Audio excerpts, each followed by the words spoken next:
All right, I'm going to call us to order. It's 4:01 p.m. We'll begin with our roll call. Trustee McMullins. Here. Trustee Khan. Here. Trustee Clark here. Trustee Andrews. Here. And Trustee Capel informed us previously that he would be unable to attend today's meeting. I don't see anyone here for public comment, but we're going to go into our closed session, and we will reconvene back into open session and resume with the agenda after that. So with that, I'm going to recess us into closed session at 4:02 p.m.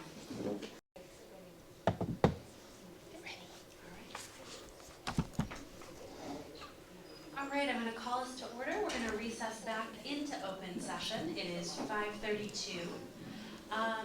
The board has no formal reportable action from closed session. We met with the district director for her 3-month evaluation and discussed the goals she had outlined and looked at the 6-month goals as well, and a version of those will be in next month's board package. So I think that's all of our reportable action from closed session. Thank you so much to everyone for your patience with our start time.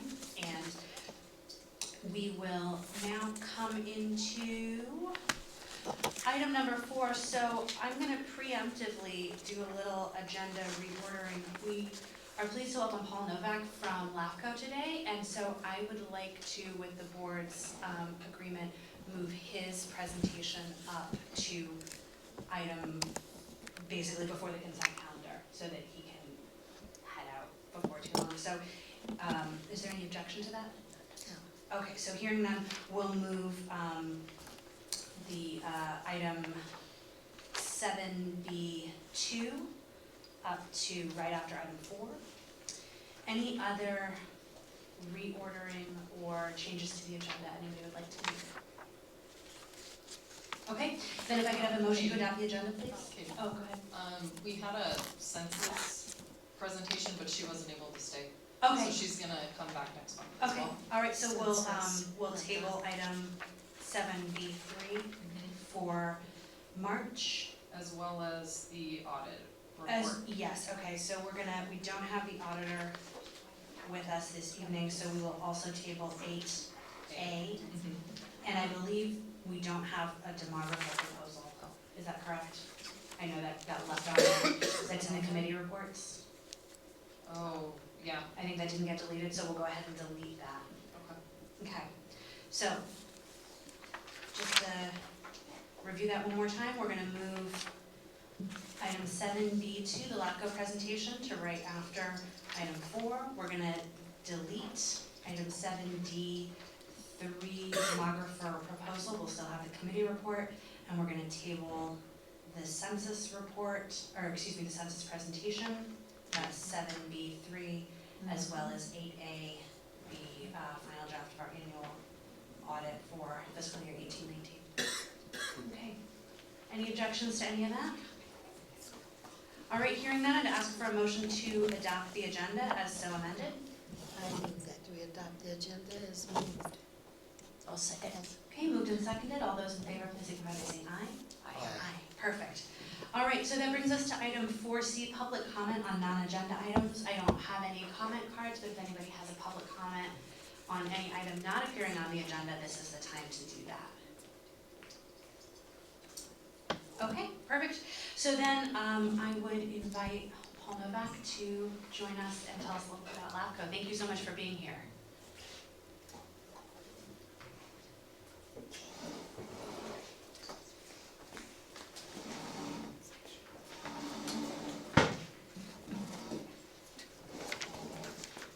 Good evening, and thank you for having me. I promise that if I have to cough, I'll turn in the other direction. If my voice cracks like Peter Brady, it is due to a cold I developed over the weekend, so my apologies.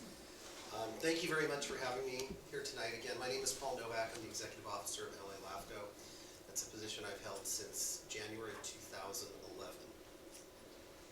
So your first question at all of these is usually, okay, so we invited someone from LAFCO to come and talk, but what exactly is a LAFCO? So the screen above you kind of has the good, as we call it, the elevator response of what a LAFCO is. We're established by state law. We oversee changes to generally oversee changes to boundaries for cities and certain special districts. And all of this I'll explain in more detail. To backtrack a little bit, this is the copy of we call it the Act because Cortese-Knox-Hertzberg Local Government Reorganization Act of 2000 is a mouthful. It's basically the government code, the state law that regulates LAFCO. It's a document we use regularly. It's about 200 pages and it outlines all of the laws that govern LAFCOs. To step back a little bit, the California Constitution requires that the legislature develop a uniform procedure for city formation and provide for city powers. And separately, special districts, independent or dependent special districts, receive their powers through state statutes. So the legislature also has the authority to create, dissolve, or change the jurisdiction of special districts. The process for changes to boundaries of all of these agencies is identified in this document. And essentially the Act delegates to LAFCOs, to a LAFCO in each county, the legislature's ability to handle these matters locally. So how did LAFCOs come about? A lot of changes after World War II, a lot of housing booms. Local governments were scrambling to finance and extend services to new suburbs. There were annexation wars that actually predated LAFCO and continued for quite some time thereafter. There was a large proliferation of limited special purpose districts, and to some degree some confusion about the boundaries and powers of special districts. Governor Brown at the time, that would be the first Governor Brown, did what a lot of governors do. He set up a commission and said, how are we going to address this? And the state solution was, well, we should just have one commission, and it should be in Sacramento, and they should decide everything for boundaries for cities and special districts statewide. Could I interrupt you? Sure. What does LAFCO stand for? Local Agency Formation Commission. Sorry, I apologize for not saying that earlier. So what happened was the state wanted to set up one board in Sacramento. That didn't go over terribly well with counties, cities, or special districts. And there were actually two bills in the early 60s looking at this issue, and there was a compromise. So the screen above kind of describes how LAFCOs work. Every county has one. We are independent of each other. So our LAFCO has no authority in Orange LAFCO in Orange County and vice versa. The state law gives broad discretion to commissions to apply the law in light of special circumstances. So even though we all operate under the same law, we can adopt what are called local policies to address the needs in our county. And the commissioners make final decisions. They cannot be appealed. The only appeal of LAFCO is to court. So if LAFCO makes a decision, if our commission decides something, there's what's called a 30-day reconsideration period. Any interested party can essentially appeal it back to LAFCO. They have to describe how the commission erred or abused its discretion, but you're basically appealing to the body that just decided it. I have been at LAFCO now, I'm just starting my 10th year. We've had one request for reconsideration and it was denied unanimously. So generally they don't happen too often. I'm not going to go through these in great detail. The important thing is that LAFCOs were established in 1963. We were later required to adopt spheres of influence, SOIs, and I'll define those in a minute. Originally, LAFCOs had 2 county members, 2 city members, and those 4 individuals collectively appointed a 5th public member. There was a change in 1972 that allowed special districts to appoint representatives to LAFCOs. Ours is one of about half the LAFCOs in the state that have special district reps. And in 2000, the law was completely changed, and I'll describe all those acronyms as we go along. So what are we supposed to be doing? What's our mission? This is the page 1 of the Act, kind of describes what LAFCOs are supposed to do. So it's all about growth, logical boundaries, discouraging sprawl, and preserving open space. I would say of those, the last one is much less of an issue in Los Angeles County. It's a huge issue, for example, in the Central Valley or in Monterey, where you have farmland disappearing and being replaced by housing. There is not a tremendous amount of commercial agriculture in LA County, so that's generally not as much of an issue for us as it is elsewhere in the state.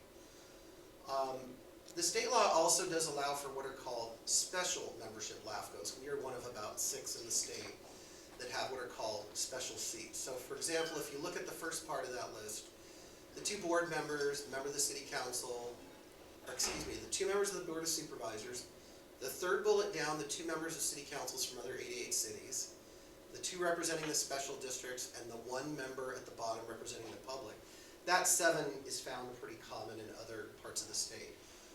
We have 2 extra seats. One is a special seat for LA City Council, and the other one is a special seat representing the San Fernando Valley. So that person actually has to reside in the statistical area described as the San Fernando Valley by the census. We are an independent agency. I like to tell people we are the LAFCO for the County of Los Angeles and not the LAFCO of the County of Los Angeles. When the law changed in 2000, it encouraged LAFCOs to separate from counties, which we did. So prior to that, we were entirely funded by the county. We were essentially like any other county department. Our funding changed, and I'll explain how later. And at around that time, or shortly thereafter, the offices were moved out of the County Hall of Administration into private office space in Glendale. So since that time, early 2000s, the commission appoints the executive officer, not the county board. We provide our own office equipment and supplies, and we retain our own legal counsel. So what do LAFCOs do? On this list, probably the one that most people are familiar with is item 2. We change boundaries to cities and special districts. Normally, or most of the time, that's an annexation of either unincorporated territory into a city or of additional territory into the boundary of a library district, a sanitation, a water district, etc. We create new cities and special districts, although I will say it's been quite some time. We adopt them in spheres of influence, prepare municipal service reviews, and I'll define those as we go along. Since our establishment in 1963, we've had the responsibility for the creation of new cities, so I like to tell people you can't blame me for a city boundary from before 1963. You can't blame me for a boundary after or before 2000 because I wasn't here before that. But we've not done a lot in city formation recently. Malibu and Calabasas are the 2 most recently formed cities, and that was in the early 90s, so at this point, almost 30 years ago. Hacienda Heights was proposed around, around 2000, went through the entire LAFCO process, was approved by the commission. City formations require approval of the registered voters within the boundary of that city, and the city of Hacienda Heights failed. When I came to LAFCO in 2010, or 2011, excuse me, we were kind of right in the middle of the process of a proposal to form a new city of East Los Angeles. So that proposal ultimately went to the commission in, what year was that? 2012. And my recommendation was to deny the formation, and the commission actually voted 8-1 to deny the formation. One of the things that is essential to what LAFCOs do in forming a new city or a new special district, we as staff will not recommend approval unless we can determine that that agency will be what's called economically viable. The state law for cities requires us to project out 3 years. We actually projected out 10 for East LA. By the 3rd year, East LA was upwards of $18 million in the red. So this came to a public hearing, a very interesting public hearing with lots of folks on both sides.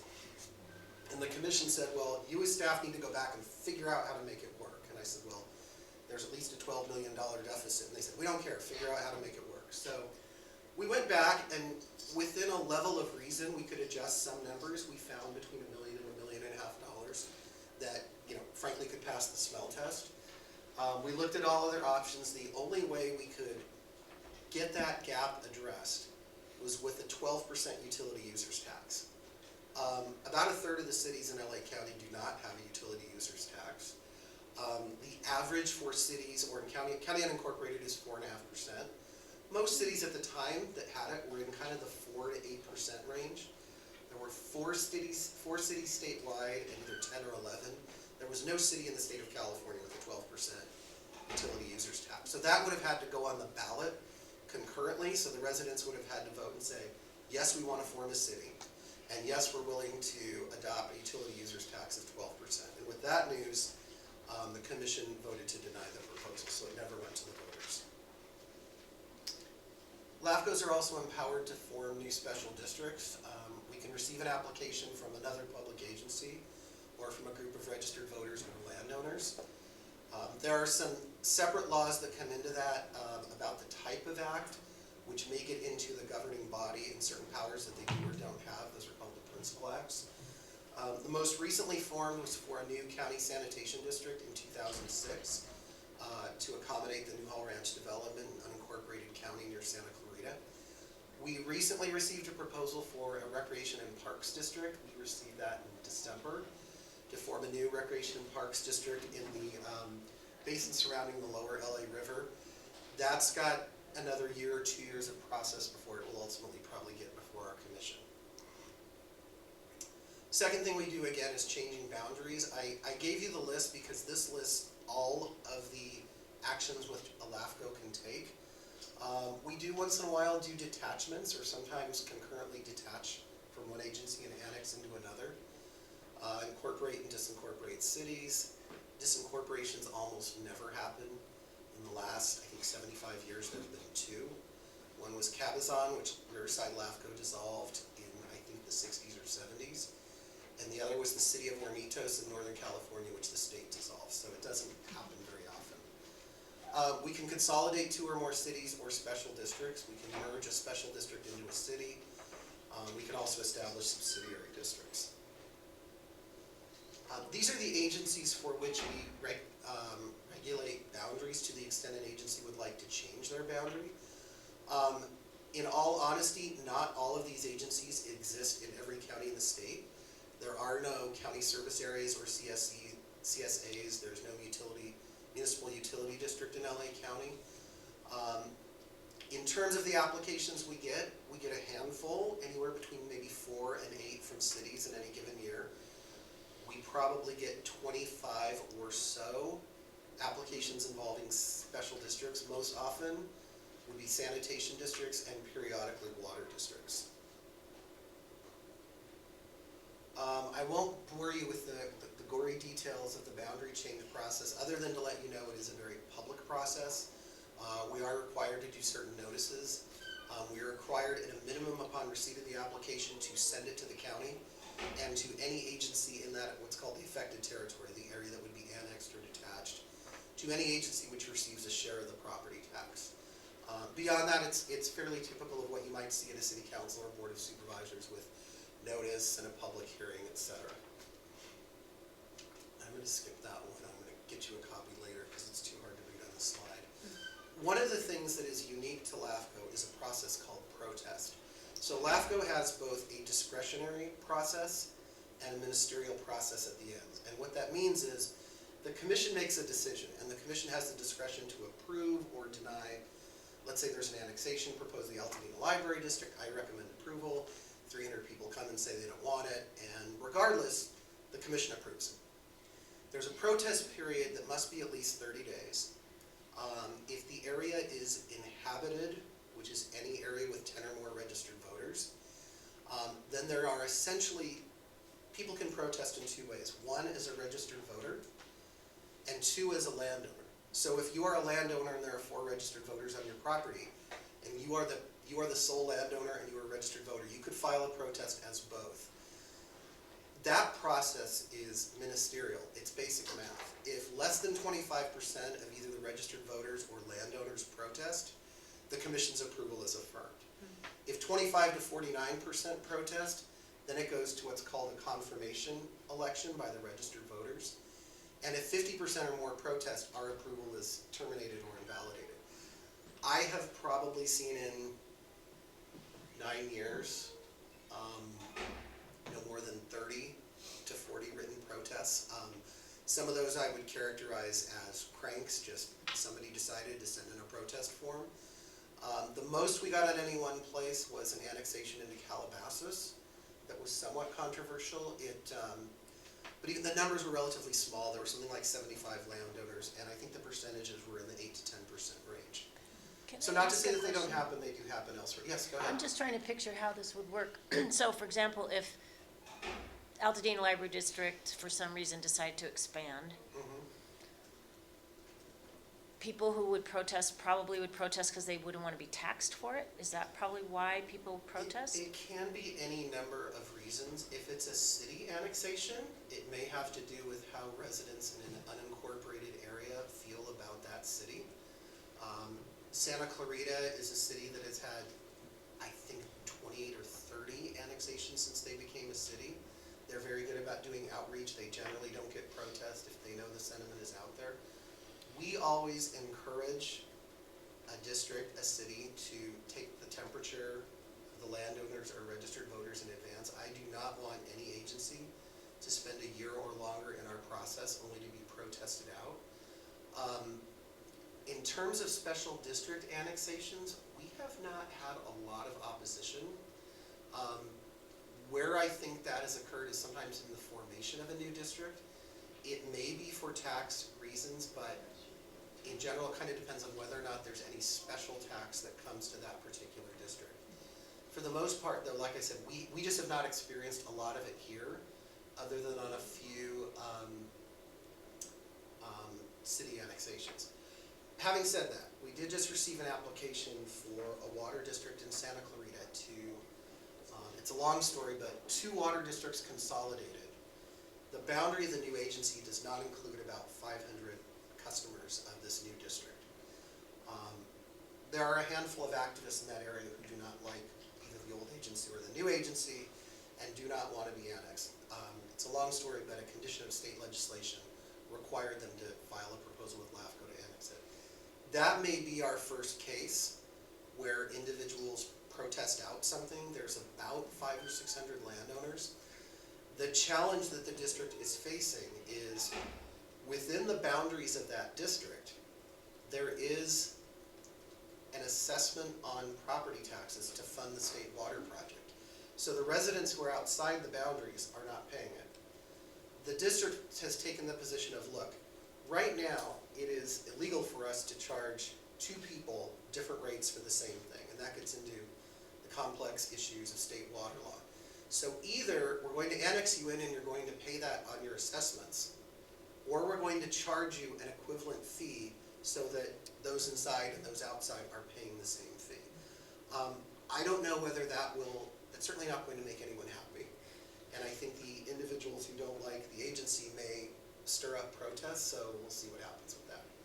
Thank you.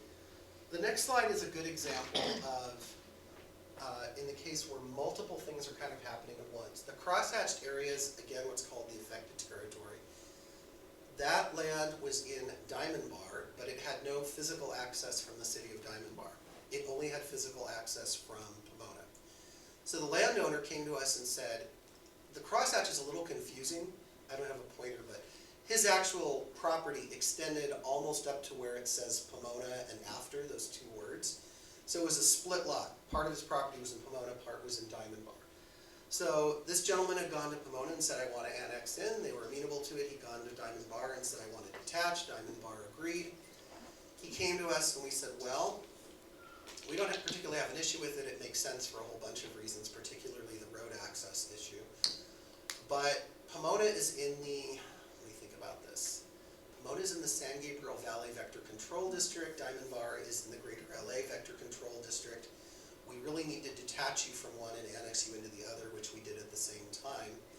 We also discovered an anomaly, which is very unusual, is that even though there are 2 sanitation districts in the area that we thought immediately abutted each other, they don't. This property was kind of a donut hole between the 2. So we concurrently annexed him into a sanitation district, which is important because if he wants to connect to the sewer in that area, he needs to be within the boundaries of that district. So sometimes it's just a straight annexation, sometimes there are multiple things occurring at once. This would not apply to you as a special district, but there are some special rules for what are called county unincorporated islands. These are areas that are either completely surrounded by a city or cities to which annexation is proposed, or substantially surrounded by those cities or a county boundary or the ocean. Substantially surrounded, of course, is not defined in the law. We've chosen not to define it, but it does give us some discretion. This was an annexation several years back to the city of Glendora. The bottom area, Area B, is entirely surrounded by Glendora. The top area, Area A, again looking at the red crosshatch, was almost completely surrounded by Glendora, but that little tail on the top right extended to another unincorporated area. We determined that that was substantially surrounded. They were both processed as island annexations. The reason that's important is in an island annexation, which there are certain rules, the most important of which is that the area in question be 150 acres or less. no protest. So to answer the next question, which always comes up, is, so you mean if Glendora files this application and 1,000 residents come to LAFCO and say, we don't want you to approve it, LAFCO has no choice to approve it? And the answer is yes. It's a mandate of state law. It's to encourage cities to get rid of these very small pockets of unincorporated territory. It is not I will tell you, at the time that law was amended, it used to sunset every 5 years. About 7 or 8 years ago, it was made permanent. Our commission objected. We are one of, I think, 3 or 4 statewide who objected. We had 2 or 3 commissioners who felt very strongly that the law is anti-democratic and was usurping local authority. Our view did not prevail, and it was made a permanent portion of the law. In 1971, the law changed and said LAFCOs have to kind of plan for the ultimate boundaries of cities and special districts, so we were required at that time to adopt spheres of influence for all of the agencies within our jurisdiction. And sphere is kind of LAFCO, or an SOI, is LAFCO's concept of what the ultimate future boundary of that city or special district will be. If there is area within the SOI that is not within the boundaries of the district, it's presumed that the district will annex it over time. 2 examples, shockingly the first one is the Altadena Library District. You have what's known as a coterminous SOI. So what that means is that your boundary of your district, your jurisdictional boundary and your SOI boundary are the same. So essentially what that means is if you chose to expand your boundaries, you would have to amend your SOI at the same time. LAFCO's authority basically is you can't annex territory into a city or district unless it's either first or concurrently put into the sphere of influence. To give you oh great, thank you. To give you an example of a different type of SOI, this is the SOI for the city of Claremont. All of that, I don't even know what color that is, pink or peach, is the city boundary. The yellow is county unincorporated territory. And that red line is the city's sphere of influence. So it is, one could logically presume, this is sort of LAFCO saying, this is what we think the ultimate boundary of Claremont should look like. We cannot compel a city to annex that. We can look at their SOIs periodically and make changes to them if we deem it appropriate. In the reforms in 2000, the law changed to require LAFCO to prepare what are called municipal service reviews. In an interesting twist to that law, no one had ever heard of these, no one knew what they were, it was just brought into the law at that time. They're almost like a mini analysis of a city or a district, or a group of cities or districts, and how they are performing, how they are providing services. In the first round, which LAFCO completed several years ago, they looked at all 88 cities, and all, at the time, don't quote me, 91 special districts in LA County. So you're talking 170 plus separate public agencies all in one big cycle. Unless we were to quadruple our staff, we can't do that every 5 years, because in a perfect world, the law says every 5 years, LAFCO will prepare municipal service reviews for every city and every special district in their county. So I have a friend in Yolo County, she says, oh, we do them every 5 years, and I look at her and say, yeah, for your 6 cities and 4 special districts, it's not that hard. So what we've chosen to do is, the law says every 5 years as necessary. Some LAFCOs have gone to an extreme of saying we don't do it unless someone forces us to. Shasta LAFCO was sued over that and lost. To others which try to do them as often as they can, and we're sort of in the middle. What we will do in each of our cycles is we will look at a group of about 15 to 25, do full municipal service reviews for them, and kind of re-adopt the earlier ones for all the other agencies. These are the issues that we look at in municipal service reviews. There's copies of these on our website. In our current cycle, we're looking at, hold on, let me stay with this for a second. So you can see we're looking at growth, financial capacity, opportunities for shared facilities. I think accountability used to be a much smaller section. It's grown as transparency issues have become more important. So that's sort of taking a little bigger component of what we do. That's just a copy of one of the first MSRs done back in the mid-2000s. All of the old ones are on our website. These are the cities and special districts that we're currently looking at. You know, again, it's a decision of the commission in terms of which agencies will do full MSRs or not. And in some cases, there's very good reasons why we look at one and not another. Avalon, the city of Avalon has a really goofy jurisdictional and sphere boundary. Their city boundary, It's not the coast. it's the coast is one problem, but it's also that their city boundary runs right through the middle of a landfill, which is a bit of a challenge. There's some expansion the city may look at, which is outside of its boundary in the county, so we'd like to look at that. And for some reason that I have never understood, all of the spheres of influence for coastal cities in LA County, so Long Beach, Santa Monica, LA, stop at the water line. In Avalon, they go a mile into the harbor, which I'm not really sure why that is and doesn't really make a whole lot of sense. So that's one of the reasons I suggested the commission they look at that. And others, it's just for various reasons or issues that arise as to determine which ones we look at and which ones we don't look at in more detail. I'm always asked who pays for LAFCO. The short answer is you do, in part. We are funded by an arrangement established by state law. To make this as simple as I possibly can, we have 15 members on the commission. There are 9 members and 6 alternates. You take out the 2 public members because they're appointed by the other 13. That leaves 13 parts, for lack of a better term. LA County appoints 5 members to LAFCO, 2 county supervisors and an alternate, which is 3, 1 San Fernando Valley member, and 1 alternate, which is 2 more, which equals 5. So we prepare a draft budget, and 5/13 of that is assessed to the county.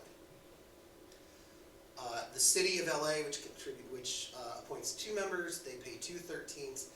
The other 2 shares, meaning the cities in LA County or the independent special districts, you are one of 54 independent special districts.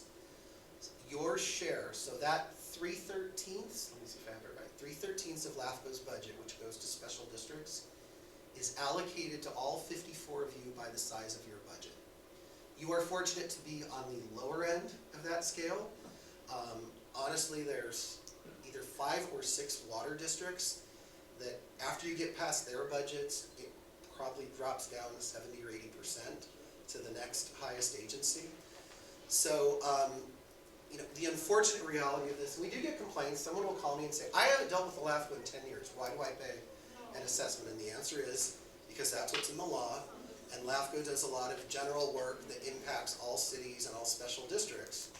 And that is the funding mechanism that the state has established. We do go through a very public budget adoption process. In the next month or 2, our commission will see a draft budget from us. We then send you, every other special district, every other city in the county, a draft budget. We allow a 30-day comment period, and then it comes back to the commission for a report. Usually my questions at that point are, I know what my share was last year, what's it going to be this year? And that usually answers the question. But we have had concerns or letters that have come in. I would tell you in the time I've been here, I've worked very, very hard to contain our costs. There are 3 costs I can't control. Pension costs for employees, medical and dental costs for employees, medical and dental costs for retirees. So I can assure you that if you get a letter that says that the assessments are going up 3%, 5%, 10%, 99, if not 100% of that is due to one of those 3 things or a combination thereof. The law did change in 2012. It requires us to look at what are called disadvantaged unincorporated communities. It generally has more implications for city annexations than special districts. The intent of the law is that a lot of cities, particularly in the Central Valley, were expanding, and when they were expanding, they would exclude areas that were on septics or served by wells, and they would exclude those areas which were also socioeconomically disadvantaged. So it's intended to kind of prevent cherry picking. Not to say that we don't see applications that might reflect that, but for the most part, most of the proposals that do come into LAFCO today don't have a lot of those issues, but the law was passed statewide, so it nevertheless requires us to look at it under certain circumstances. I just included this. It's not a great map, but I can send you a better one later. I can steer you to the website. But Altadena's kind of on the top of that map. There's sort of three little red rectangles that are within the Altadena community. But that area shows a much larger number. You can see kind of on the bottom, I don't know what to call it, the boot-shaped area, the very large one, that's East Los Angeles, will give you a sense of scale. And all of these maps, for the most part, are on our website. You'll see them there. We're also subject to CEQA, the Brown Act, the Political Reform Act. All of you, I'm sure, know what those are. We are also subject to RMT Section 99, the California Revenue and Taxation Code, which governs how a very small share of the property taxes may be reassigned during an annexation.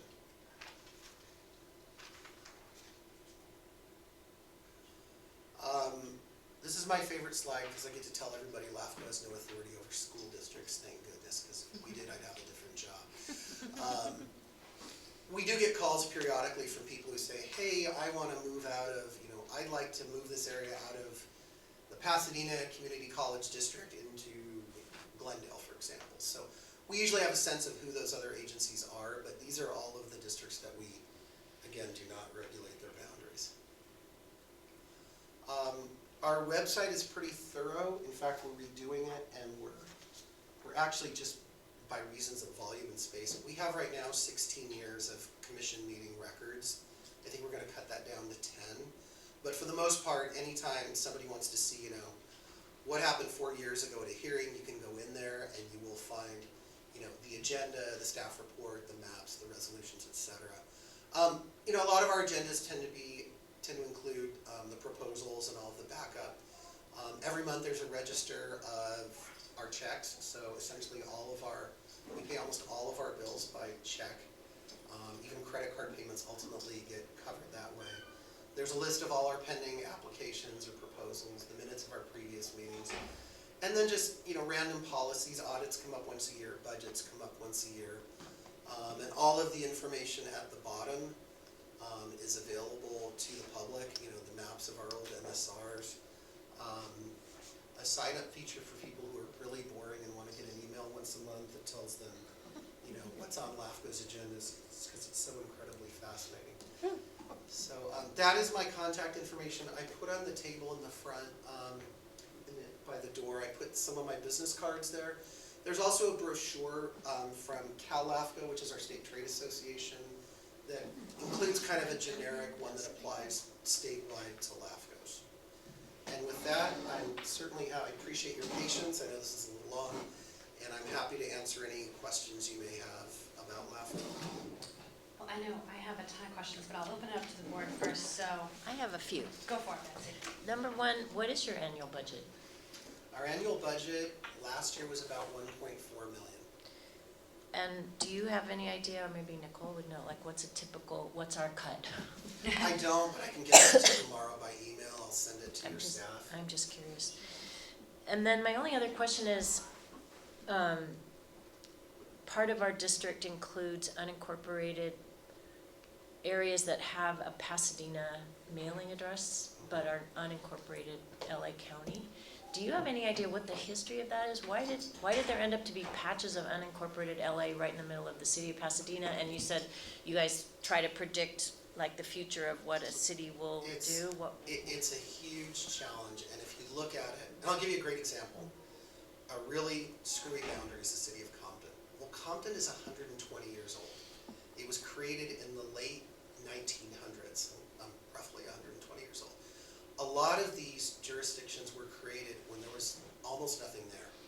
So it may have made sense at the time, and then in some cases as land developed and there wasn't a lot of close attention paid to where those boundaries are.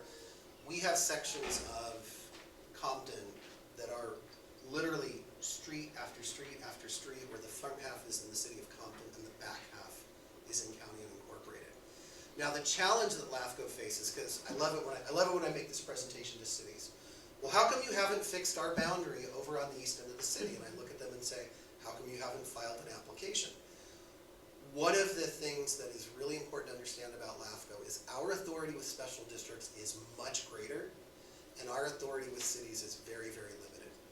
So I can only respond to an application to annex something if somebody files an application with us. That's generally going to be the involved city, but it could be a landowner or a group of registered voters or a group of landowners. With special districts and those municipal service reviews, if we did a municipal service review, I don't want to use you as an example, so I'll give a better example. We did a municipal service review of the Huntington Municipal Water District shortly after I came to LAFCO. And lo and behold, the Huntington Municipal Water District, which received about $10,000 a year in the share of the 1% of property taxes, which had a bank account with about $230,000 in it, had been around since 1960 and had never provided retail water to anyone within its boundaries.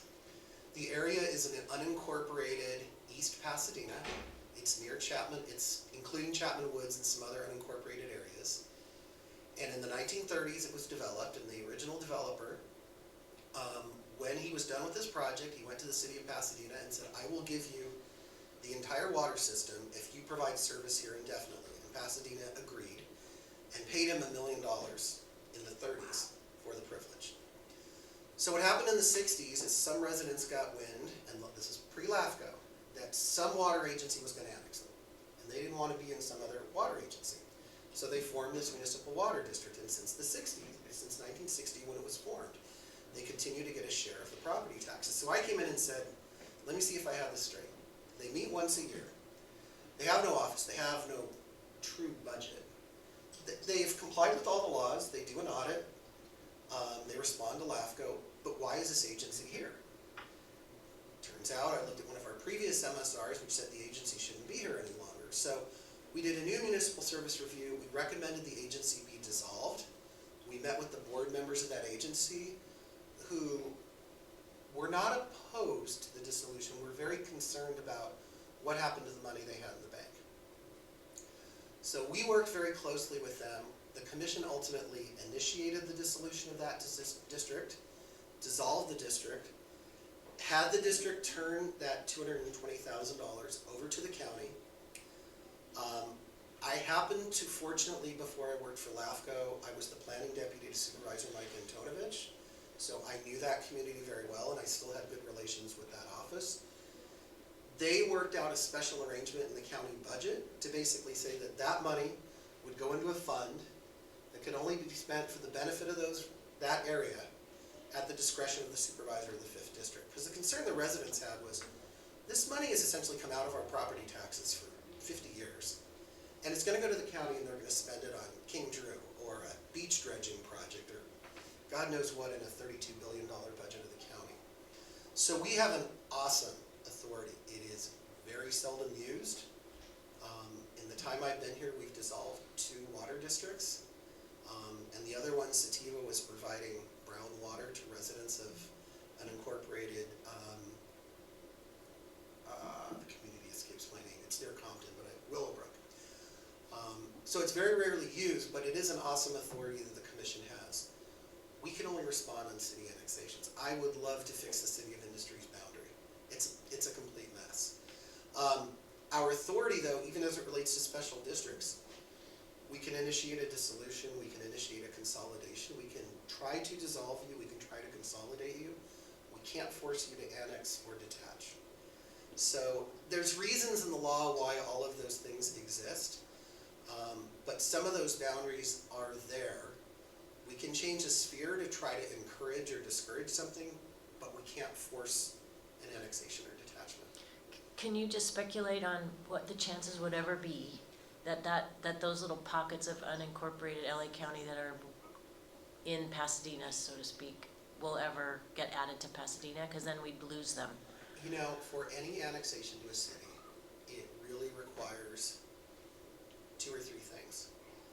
You want to absolutely be certain that the registered voters and landowners are not opposed to it, because you don't want it to go through a whole process and be protested out.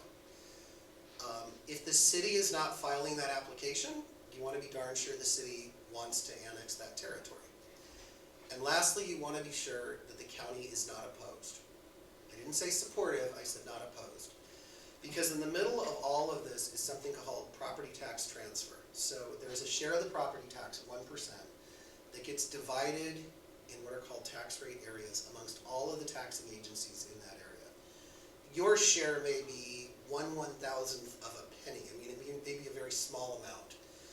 In theory, in this law that we deal with, when there is an annexation, everybody should take a little bit less so that the annexing agency can have some revenue to service that territory.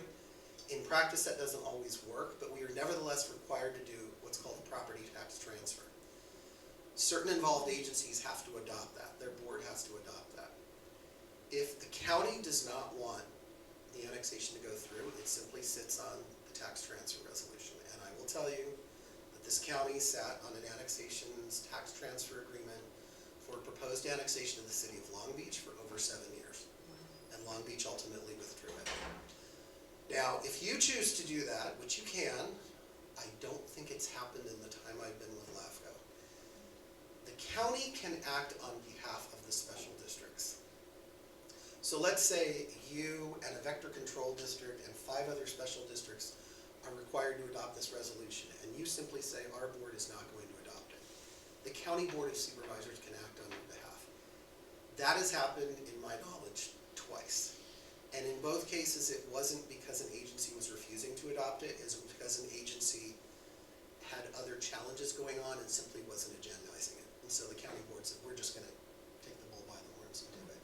So you really want to be certain that all of those parties line up. On most applications that come before LAFCO, they do. If you came in and said, we want to annex this territory, we'd say, is there an HOA? Is there a town council? Is there a group of residents, a homeowners association? Go talk to them. And if there isn't, do a postcard survey. Do something to find out if people are opposed to it. Go talk to the county CEO and or the board office and make sure they don't have an issue with it. So generally, we don't get a lot of protests because hopefully people do take their our homework. advice. Thank you. I had a couple of questions too. Early on, you mentioned that there was a proliferation of special districts in the area. Did that just have to do with the fact that everything was getting developed, everything was getting started, and all of these people were choosing special districts to deliver services? To the best of my knowledge, yes. Okay. My understanding is cities really struggled with how to provide those services during the mid-40s to early 50s. Okay. And then you also, on this MSR process that you talked about, do you go and do these MSRs sort of looking for problems with these special districts, or is this sort of a standard rotation you have because it's part of your mission to get that done? You know, I like to tell every group that I present to you that they have nothing to fear from LAFCO. I have made 4 recommendations on dissolutions or consolidations or other. Huntington, as I described, wasn't providing services. Sativa was so bad, it's now with the district attorney. So it was gross mismanagement and incompetence, and desperately needed to be dissolved. But let me give you 2 other examples. I recommended that the Downey Cemetery District I recommended that the city of Downey absorb the Downey Cemetery District, and the city said no, so we didn't pursue it. I recommended that a small special district in the city of Rancho Palos Verdes, a small special district with a 5-member board that maintains an entryway to their community of less than half an acre, probably didn't need to be an independent special district and could be taken over by the city. And the city of Rancho Palos Verdes said, we got 95 medians in our city, we can maintain a half acre of grass. The board of the independent special district split 2-2, and they've never come to agreement on it since. So both of those, a good example, are in County Supervisor Janice Hahn's district. And she and I had long conversations, and she said, I don't want us to be the bad guy. We're not the enforcer. If there's an agency that is grossly mismanaged or incompetent or is not providing services, that's different. But in all honesty, those are few and far between.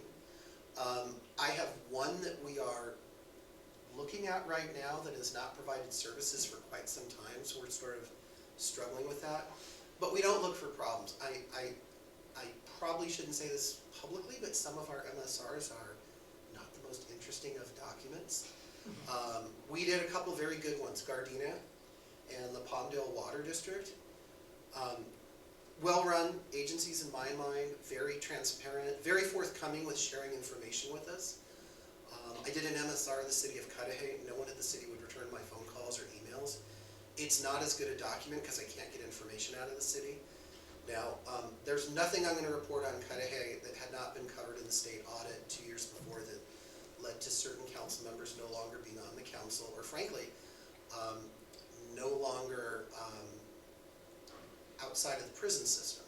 So that city had had some tremendous problems that were addressed through that audit and the criminal side. But I think they were just sort of recovering, and the last thing they wanted to deal with was LAFCO. So we try to do this very collaboratively. If we did one for you, we would let you know. We would send you a draft before it went public and said, take a look at this. And usually I send a draft and say, here's 4 or 5 questions. I just couldn't figure this out. And most agencies are very cooperative with this. And on the flip side of that, then, is there sort of a consultative nature to it too? You look at us and say, hey, listen, you're doing this really well, and here's maybe what you could do better. You see what I'm saying? Absolutely. Okay. And I'll tell you, I've been a little frustrated. I was frustrated with Cudahy because they wouldn't respond. I was frustrated with Compton because they wouldn't give me a copy of their budget, even when I went to the public counter and they said, well, it's bound, and we can't really unbind it and make you a copy. So I sent a scathing letter or email to the city manager, and 2 days later I had it. Those sorts of things frustrate me because we're a public agency. We are not out to consolidate, dissolve. We don't go looking for problems. We're trying to comply with the state requirement that says we would like you to periodically look at these agencies. And then one last question. I know you meet on Wednesday mornings, right? At the Han building? Correct. Yeah, okay. So if there were anything that would be relevant to us, not to the district specifically, but something around us, et cetera, do we just keep looking at the agendas to find out what a good meeting would be to kind of dip our toe in the water over there and see what's going on? Yeah, and we do have people who get wind of, LAFCO's going to do something to us, so we want to be on that agenda alert system. And typically I don't hear from them again. Or somebody says, I'm going to be out of town for a couple months, and I know this application's been filed, so they get on the alert system. But we generally don't get a lot of the public at our hearings. When East LA Incorporation was going on, yes, we did. We had a very controversial annexation to Calabasas that Agora Hills proposed. So that was a 2-hour public meeting with about 36 people testifying. So it does happen periodically, but we encourage the public to come. They're welcome to come. Okay, great, thank you. So a couple questions from me. One of the things we're looking at as an independent special district is the process of converting from at-large to by-district elections. And we've passed a resolution intention to do that. Our intention is to get the 2020 census data in '21 and then undertake that process. Is there any part of that process that falls under LA LAFCO's jurisdiction, or any kind of consultation we need to do with you guys in order to make that? Or is it an entirely self-contained process for us? It's an entirely self-contained process for you. And I was asked about this just the other day. I didn't bring it tonight, but I can email it to your staff.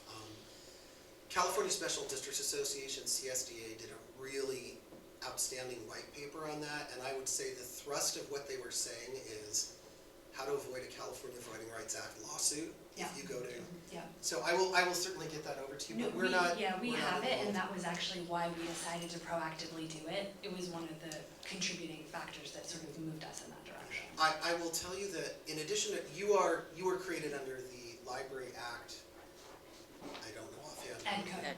Pardon? Yeah, we're, education code. Education code, Yeah. excuse me. There are a handful of agencies in the state that are called special act districts, meaning they weren't created under the county water code or the ed code.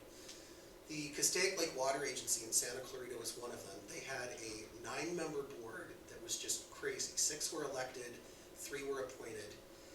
They consolidated with the county water district, which by law is a 5-member at-large district.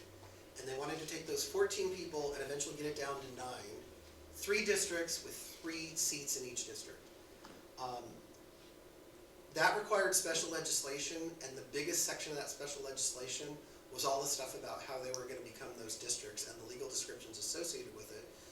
But they spent, I don't know the exact number, they hired an independent consultant because they were very worried.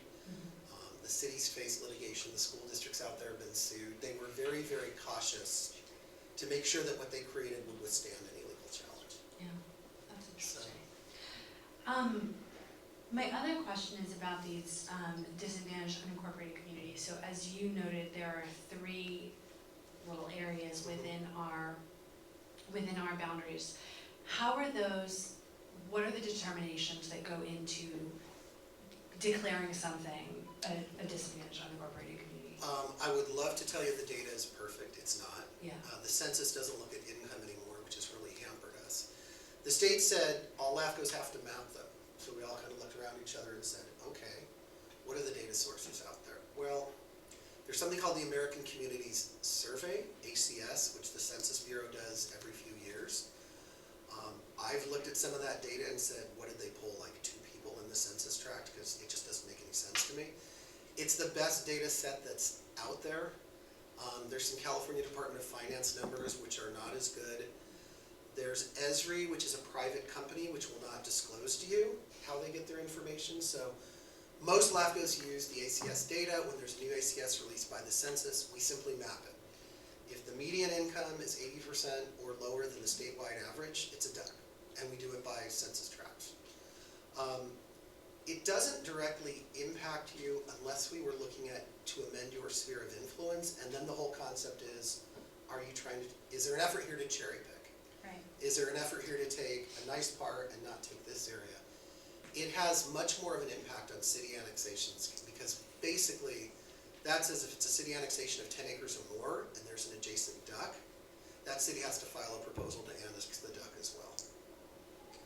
It has only come up since it became law in 2012, it has slowed 1 city annexation involving the city of Palmdale, so it generally has not been a big issue in this county. It's interesting because I look at our median property prices, you know, and even in those areas that are highlighted on the map, the median property price is probably somewhere well north of $500,000. So it's just an interesting, and I understand the, you know, resident income 80% thing, but that's. It doesn't, it is, as I said, a little bit frustrating. There's sort of a consensus among LAFCOs that it's not perfect data, but it's the best available. But whenever the new maps come out, my staff sort of brings in the old ones, and I'm just, you know, sometimes you're kind of looking at it, shaking your head. We've taken the position that it came up, that if it came up, let's say Santa Clarita, or let's say Palmdale wanted to annex this area, and it was adjacent to a duck. I've shared with cities, I'm open to seeing conflicting information. If you can come in and present to us that it's not a duck and here's why, we will certainly entertain it. And then I guess my last question kind of was a follow-on from something Terry asked. I guess I'm wondering if there's ever a circumstance wherein a municipality or a special district requests an MSR as basically a tool to help them provide service in a more advantageous way. Does that ever happen? It hasn't happened here. One of the huge challenges we face is that the most conservative interpretation of the law is that if the Altadena Library District wanted to annex 1 property, 1 home, and it was outside your sphere, LAFCO should do a municipal service review. So to give you an example of how that plays out, 3 years ago, the Consolidated Fire and Protection District came and said to us, we want to annex Hermosa Beach, they're in a big hurry, do we need to do an MSR? And I said, no you don't, but the next time you come in we're going to ask you to. And part of the reason was the CFPD is huge, it's all unincorporated, it includes about 40 cities, it's massive. Hermosa Beach was not going to make or break, but I said the next time you come in. Well now there are 5 cities looking at coming in, one of whom is going to save a fair amount of money by going into CFPD. They're not too happy with me right now that we forced CFPD to do an MSR, and we also received a contribution from the most interested city to help us expedite getting the MSR done. For us, it's really a question of resources.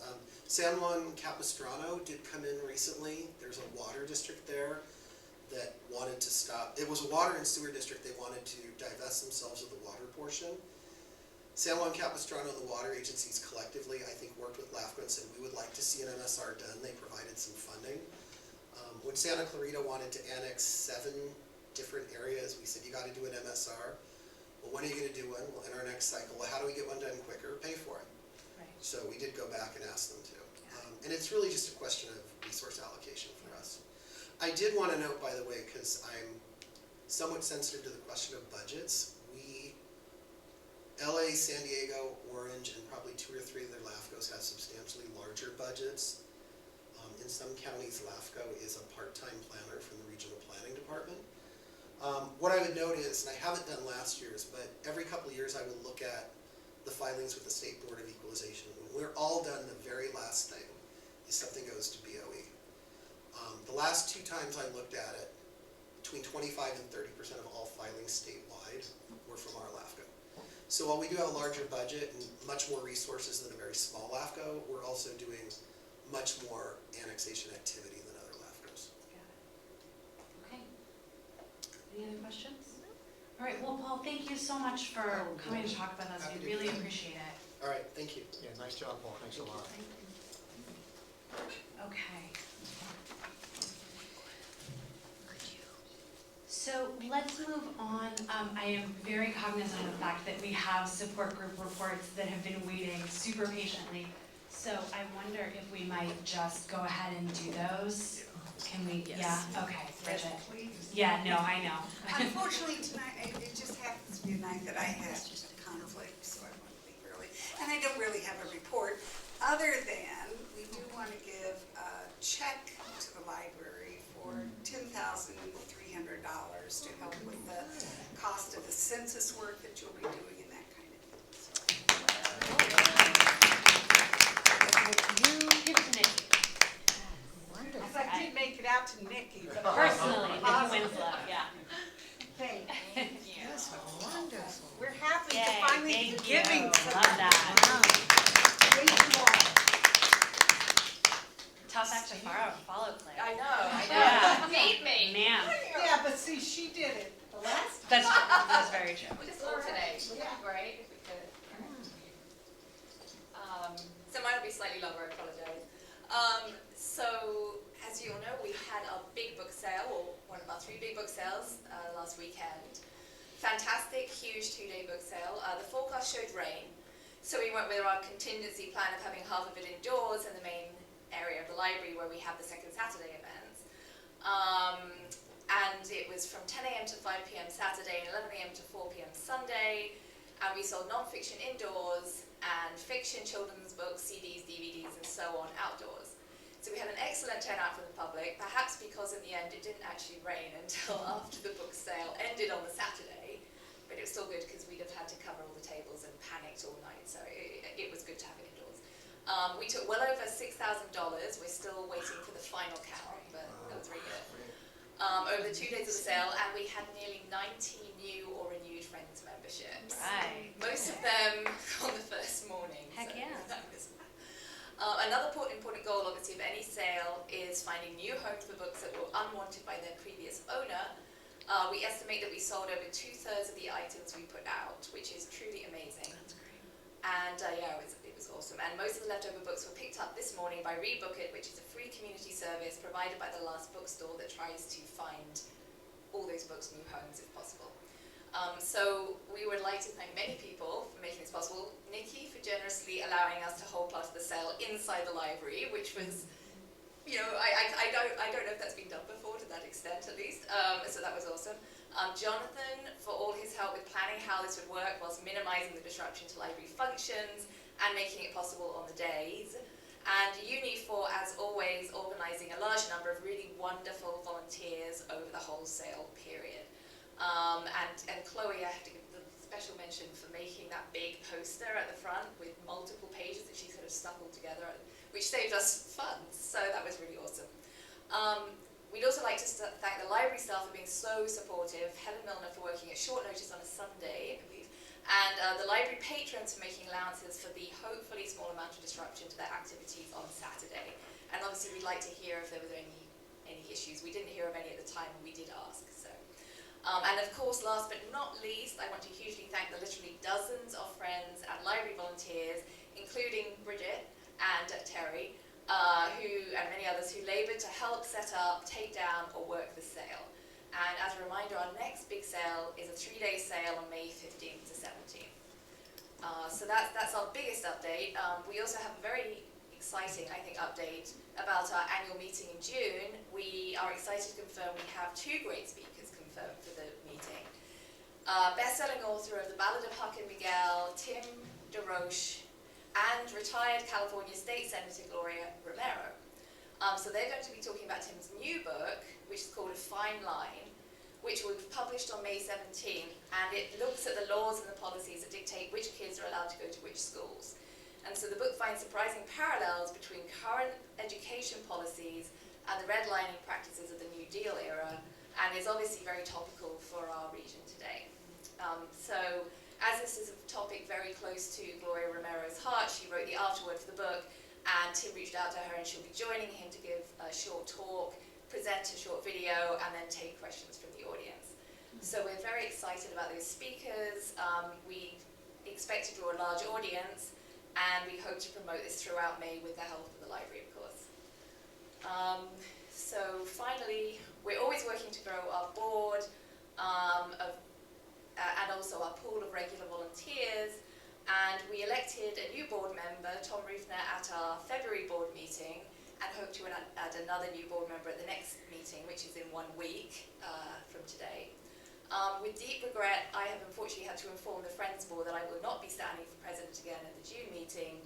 Unfortunately, travel takes me away from Altadena a great deal, especially to the UK, for both work and family reasons. And I'm probably going to be spending even more time in the UK in future. So I don't think I'd be able to serve as president to the best of my ability for a second term. Having said that, I love the Altadena Library District, as you'll know, and I do plan to stay on the Friends Board as long as I can and keep volunteering as long as they will have me. So that's it. Thank you. Thank you, Claire, and thank you for your service. Obviously, we are sad that we won't have you for the next term, but we so appreciate everything you and all the Friends do. Can I ask you, what's the date of the June meeting? Oh, it's June 1st. June 1st. It is the first Monday in the month, so it's our standard date, so we have the room booked already. So I'm Awesome. very happy. Very cool. All right. Okay. So let's get back to our regularly scheduled programming. So we're going to come back now to item 5, our consent calendar. So as per usual, I'd like to get a motion to approve the consent calendar, and then after we've had the motion in a second, we can talk about any items we'd like to pull out. I move to approve the consent calendar. I'll second. Okay, moved and seconded. So with that, any discussion on items from the consent calendar?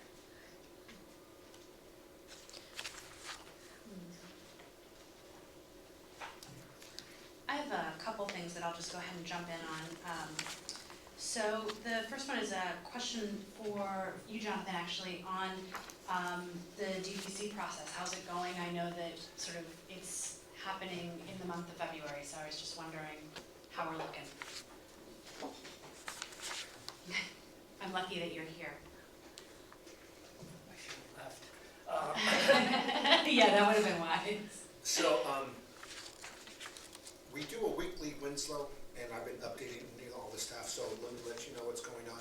So far, we have already they did the conduit already on the roof. They've connected it to the HVAC systems already. It's ready to go. What we're ready right now for is the controllers themselves. They're programming them. Okay. And so we've just sent out this week IP addresses to ACS. And they're going to program those IP addresses into the controllers themselves. And so sometime this week, within the next couple of weeks, we should have the system up and running. And so that should be going on that part. So what else? There's something I'm missing. So they put a brand new control box in the area, and so that is going to be where the unit lives. Fantastic. So that's about it. Great, thank you so much. I had 2 questions in addition. One on the team services report. I noticed that we had, I'm forgetting the name, but what is it?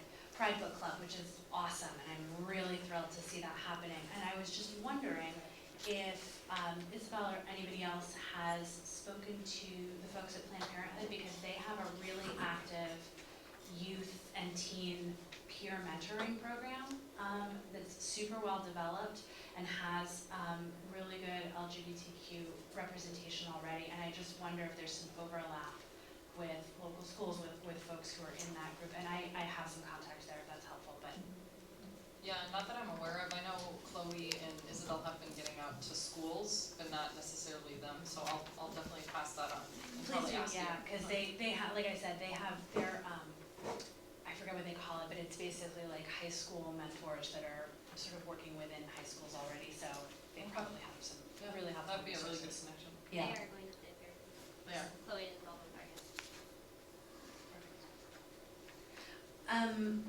And then my other question was just on the stats, and I think that this is probably premature because our stats are from January, but I was wondering if any of our digital borrowing rates were affected by our transition off of overdrive, or if that's gonna be reflected in next month's statistics.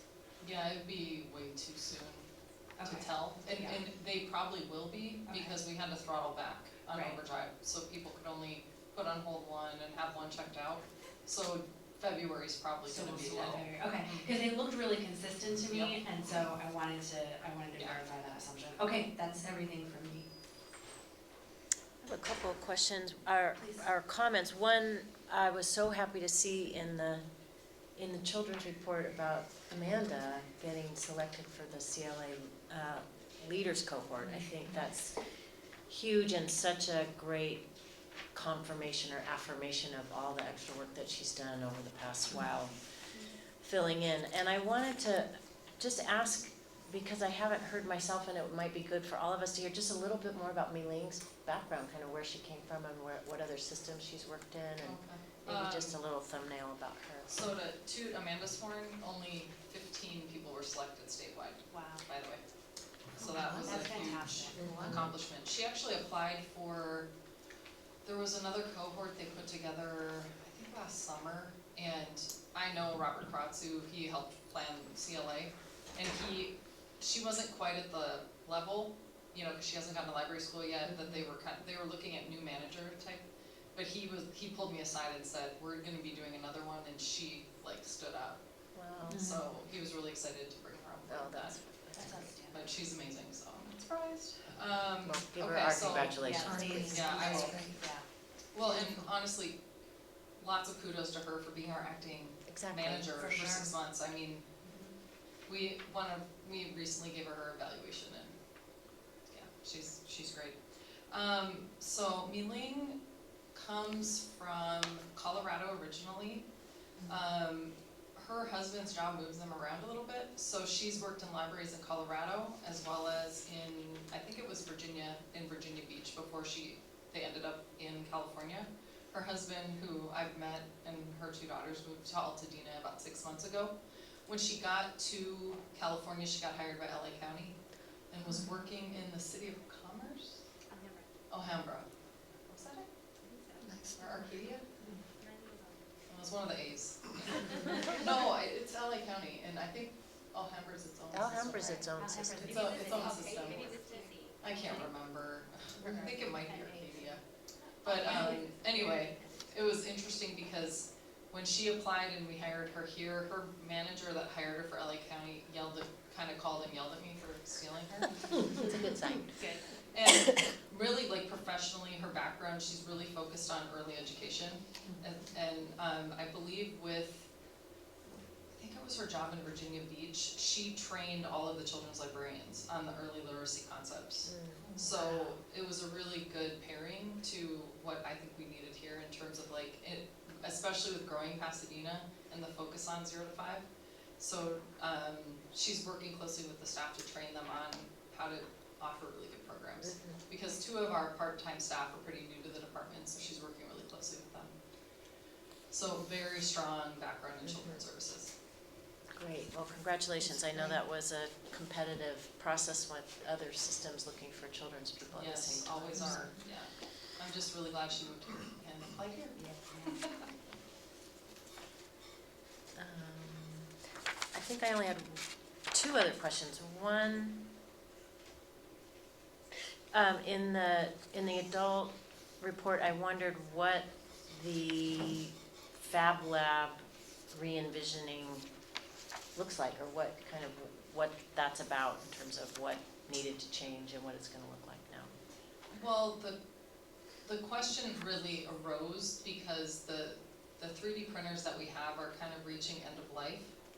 And as you all know, our IT manager, Christopher, is very analytical about like replacing things. And the question became, do we replace them or do we explore, is that what we still need in the Fab Lab? And the conversation was had, I believe, at our management team meeting. And the group tended to agree that we think we should move more in terms of analog types of equipment and programming out of that space. So that, like, one of the things that would include is things like crafts So more and like sewing makerspace kind and of stuff. tools Yeah. and all kinds of different things like that. We all did agree that we should still have a 3D printer, and we're gonna probably explore upgrading to the newest, greatest version. But in addition to that, with money part of the money that was given by the foundation, we're looking at revamping the teen space. So part of that process, I could talk for a while, sorry, but was trying to maybe move the teen and the Fab Lab space. We talked to ARG about including that in the design so that we can get some pricing in terms of what it would look like to relocate it in a way that we could maybe use like acrylic walls or something, because there's a lot of noise complaints. Yeah. So what I would really like to see, and we're actually applying for a grant through LSTA, because they range from $25,000 to $250,000, and that's why we're hoping to get the numbers from ARG so we can have a really informed grant proposal, to have the Fab Lab or Makerspace or whatever it's called almost be part of the teen space with a movable wall, so that it could be something that's being used by teens, or it could be closed off and offered to other age groups. So that's the revisioning, and again, it comes down to funding, but that's really like our dream. Cool. Lastly, I just had a question about the statistics on page 19. I wasn't sure where ebook and audiobook numbers fit into the total collection, because I don't see them broken out. So I wondered, are those, I see audiobooks, but then e-audiobooks are downloadable ones, right? Right. But are So those those, would be cert numbers through Overdrive. okay, so are those reflected somehow in the total collection numbers, or? No, I don't have the total, but I can probably get that from either technical services or. Oh, I see. Okay, so a total electronic. Okay. Yeah, I mean, especially That would be now with helpful the Yeah. iCloud stuff, I think, it's a good thing to kind of keep our finger on the pulse of in terms For of sure. what our collection is showing. I was, just to jump in, I was looking at the Bibliotech Cloud website, and 140,000 titles on that. I mean, it's really a lot more than what we have. Oh, yeah. I mean, we're going from, we own 3,800 volumes with Overdrive to, again, it's over 140,000 volumes. So how will circulation be reflected when we don't own those, but we have access to them? How will you be able to show It's what our attached- patrons are using? Yeah, it's attached to our library cards. Oh, okay. Yeah, so whatever our patrons check out will be reflected in Okay. circulation statistics. Okay. Great, thanks. Yeah. I don't have any questions. I just commend them for all of the work that they're doing. I looked at all of the reports, and one of them, all of them stand out. Some of the, I thought that was so cute about using shaving lotion and to make, I think it was shaving lotion or something, and I thought, gee, great. And making paper lanterns and all of that. And of course, Jesse, I guess, put in, is talking about some of the things that you're going to be working on with you in management. So that's really very important. So thank you so very much for that. There's just a couple of comments from me. There was been a little flurry of activity I've noticed lately about diversity everywhere with the elections going on.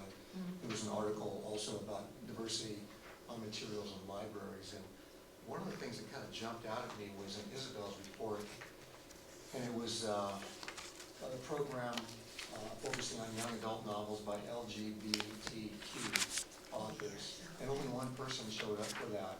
Yeah. I was so, touched though by the fact that we have these resources for one person that came out on a real important subject like that. Hopefully that audience will grow, and those program attendees will grow. But I thought that's what our library is all about, we've got services for a single person on a really vital issue.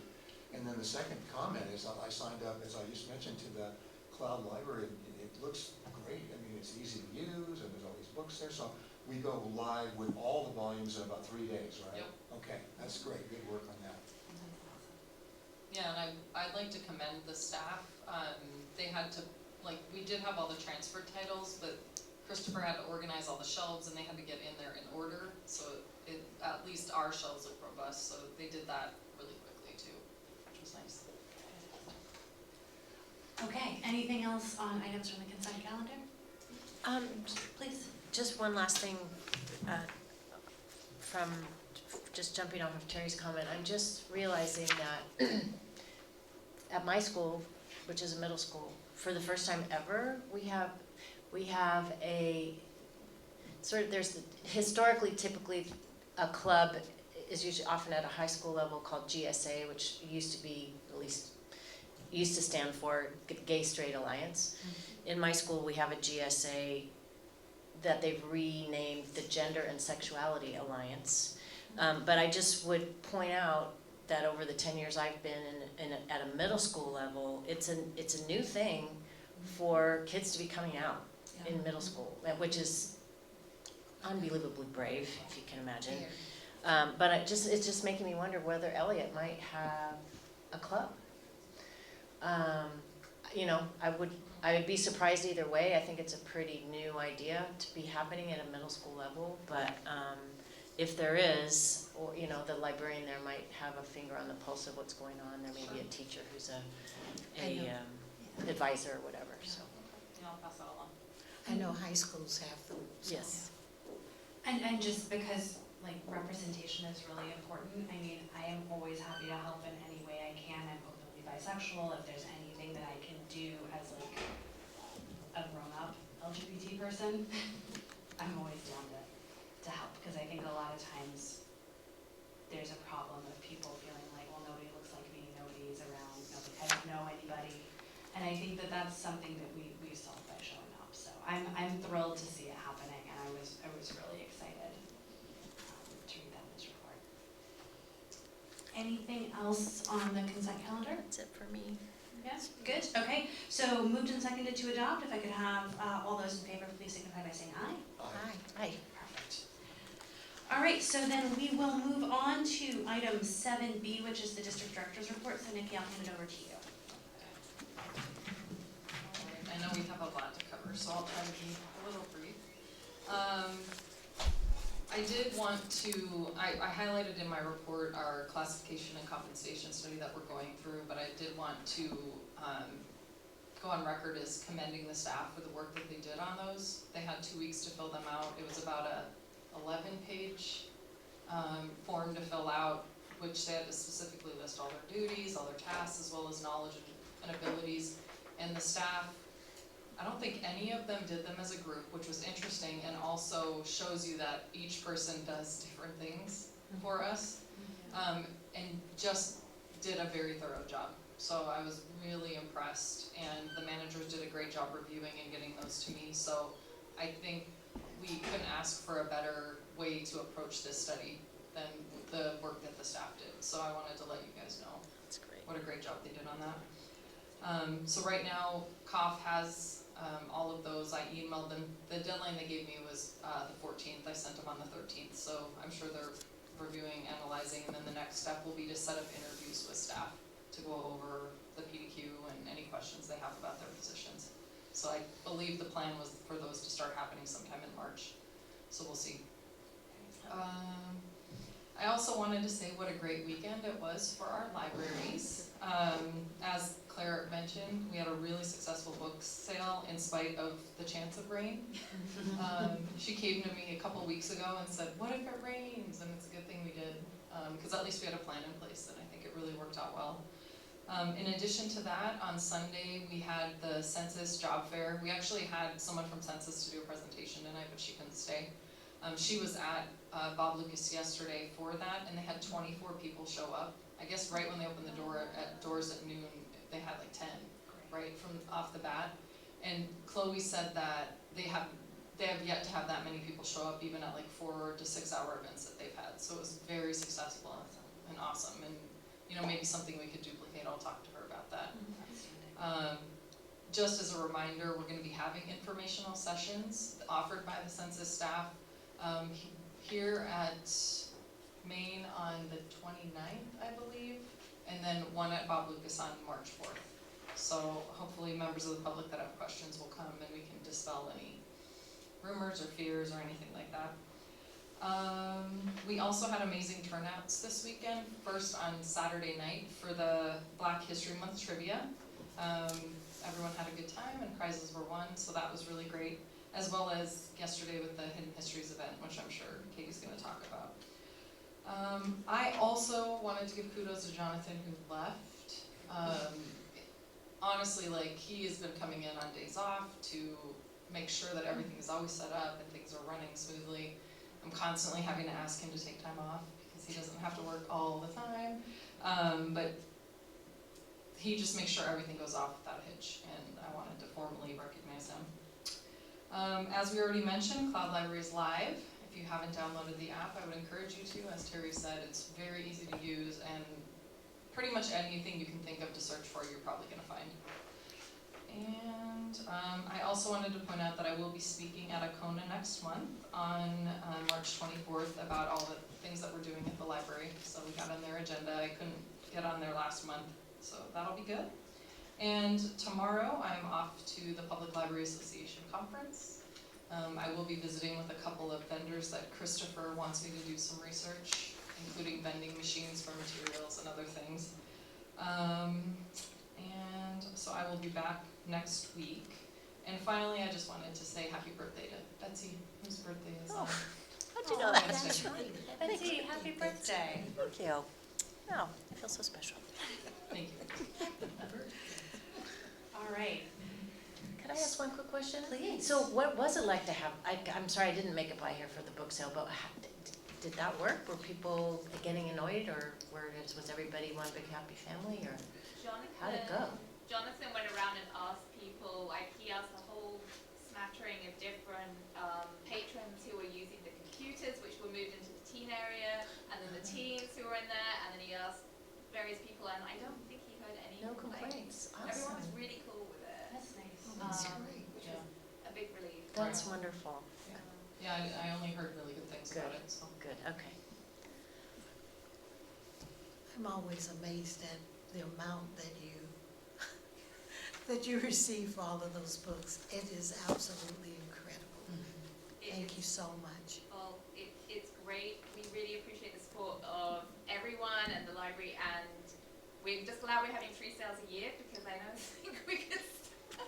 What would we do if we were just having one? We'd be overflowing. But it's good. So I know it's a bit more work with 3 sales rather than one, but I think it's worth it. $40,000 a year. Okay, any other questions for Nikki? Okay, then we'll move on to IMC financial reports. Nicole. Okay, so these are the financial statements through December of 2019. And this is the first month this fiscal year that year-to-date revenues exceed year-to-date expenditures. We finally received our first property tax installment from the county. So our balance sheet currently reflects a net income of about 1.8 million. Cash and cash equivalents came in at about 3.1 million. Unfortunately, the audit is not available for presentation at this meeting, but it will be at the next board meeting. Some revenue from passports there, a little bit less in December. They tend to go on vacation, which we encourage them to do, so they don't make quite as much money around Christmas. And then we received 3.4 million in total property tax revenue.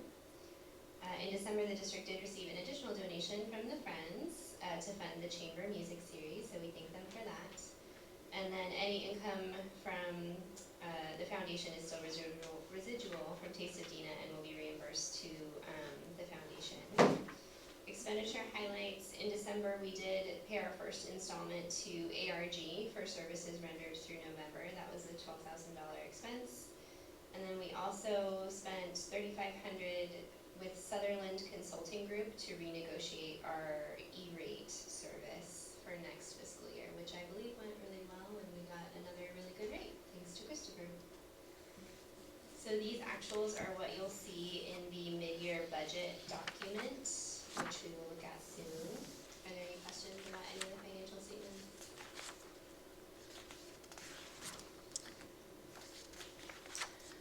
I had one, and I should remember this and I don't. I remember when you walked us through the choice of the banks and that we went to Pacific West, and I just can't remember, what do we have Pacific West for and what do we have Chase for? What's the difference? We're very slowly phasing Chase out. Okay. The only reason I'm still with Chase is because I'm waiting on the county to update our banking information. Okay, so the goal is to ditch Chase, go with PW completely. I thought so, and I couldn't remember why they were still on the books. Yeah, the Okay. county unfortunately is a very slow process. So hopefully next month we will be entirely done with Chase Bank. Okay, thank you. Any other questions from Nicole? I know we'll get into all of this in our mid-year budget items, so. Okay, perfect. Then let's go ahead and move into our committee reports. So we'll start with the budget committee. Terry, if you want to take it away. Okay.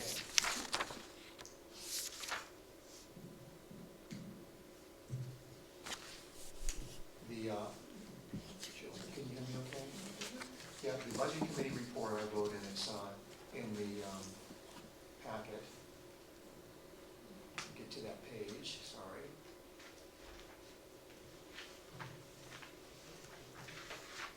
I have to admit that after months and months of following the budget, back in the day, it seems like with Betsy and now with Katie serving on the budget committee, I'm impressed by the way you formulate a budget and how you're sticking to it. There doesn't seem to be too many cost overruns or too many miscues on what you're projecting for your numbers, so I appreciate that. And that must be a result of you going around and talking to the departments and really making sure you've got things nailed down. So please keep that up. Good job, Nicole, I appreciate that. When you look at, I'm looking now at page 40 of the packet, it's basically my written report. There was a drop in total income that's due to a couple of factors, but really to a good factor, and that is that we didn't transfer a lot of the money over from reserves that we thought we would. And we had that classified under income. So when you look at it in that way, it kind of negates this projected drop in total income because a lot of it was going to be borrowed money. We also, there's some other details in there about being a few $1,000s off here and there. There was a $61,000 drop in total expense, and we pretty much got back to a balanced budget with the budget changes that were recommended for the second half. So after some discussion, there were 5 of us in the meeting, including Ian from Platinum Group. We voted, I guess, in a sense, Katie and I, to recommend that the board go ahead and approve this second half of the budget coming forward. I know I kind of glossed over a lot of the individual items, but are there any specific questions on some of the items we're looking at? Let me know, we'll address those. And the document to refer to on that would be page 45. Going back, you're going to see the projected budget, and then the revised budget is in green, and then there'll be the variations all the way through that. And like Terry said in his report, in that budget committee meeting, we just went through line by line everything that was a change. And I think as a committee, we were very satisfied that all the changes made a lot of sense. And in some cases, we had, projected things that ended up not happening or budgeted for things that we ended up not needing. So I think it's a super reasonable adjustment. Yeah, a couple of little surprises just to point them out anecdotally. If you look at line 88 on page 45, 6 of that, you'll see our total utilities bill was really a lot higher than we expected it to be. And that was a significant adjustment there. So there'd be little outliers like that, but for the most part, people are operating at or below the budget targets that they forecast. Now, see, our legal fees I was came just in gonna say, way it's traditional under that we budget. always point out the legal fees, and it's thrilling to see it drop. It is exceedingly gratifying.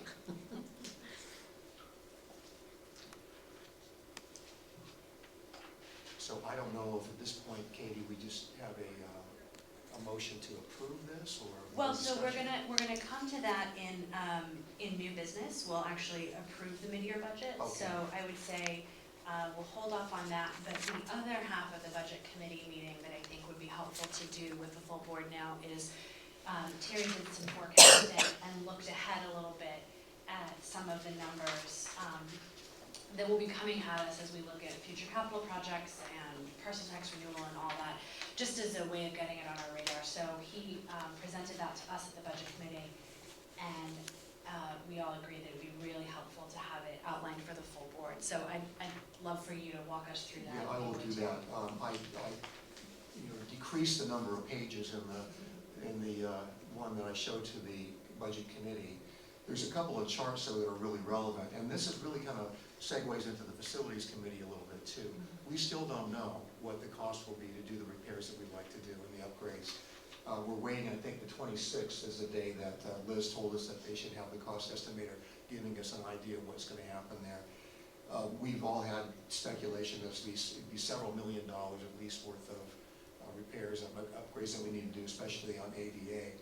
But I went back and did a little bit of a stress test on what our finances have been over the last few years. And if you look at page number 41, it's a very busy looking chart, but it's actually simpler than you think. It shows these different bars that go back to 2013, and all of this information, by the way, was gleaned from our website. You can go to the Board of Trustees page, and you can get into all of these different reports that we've had in the past, or financial records and so on. And beginning in 2013, which is as far back as I could go with what we had, we started plotting what our property tax revenue was in the blue bar there, and then what the parcel tax revenue was in the orange bar, okay? And then we would have a total tax, which is the gray bar. And you can see, and this is really important for us to consider as we go forward, that beginning in about 2015, our ability to fund our operations or our expenses, which are the yellow bar there, our tax revenue was not enough to do that. Then now we're starting to depend more and more on program revenue, other revenue, which is the red bar down there. And by the time you lump all these things together, you have made one big category there for the revenue that we have, we would be covering our expenses, but not by a whole lot. So if you look to the far right of the calendar, let's say, of the chart, you'll see these green bars. And what those recommend would be possible bond paybacks, let's say, or loan paybacks that we're doing this to the tune of $200,000 or $300,000 a year. And we don't have enough money to do that. So this gives us an idea of what our basic financial situation is right now, vis-a-vis what we would like to do. Now, there are ways to devise a program using consultants and so on.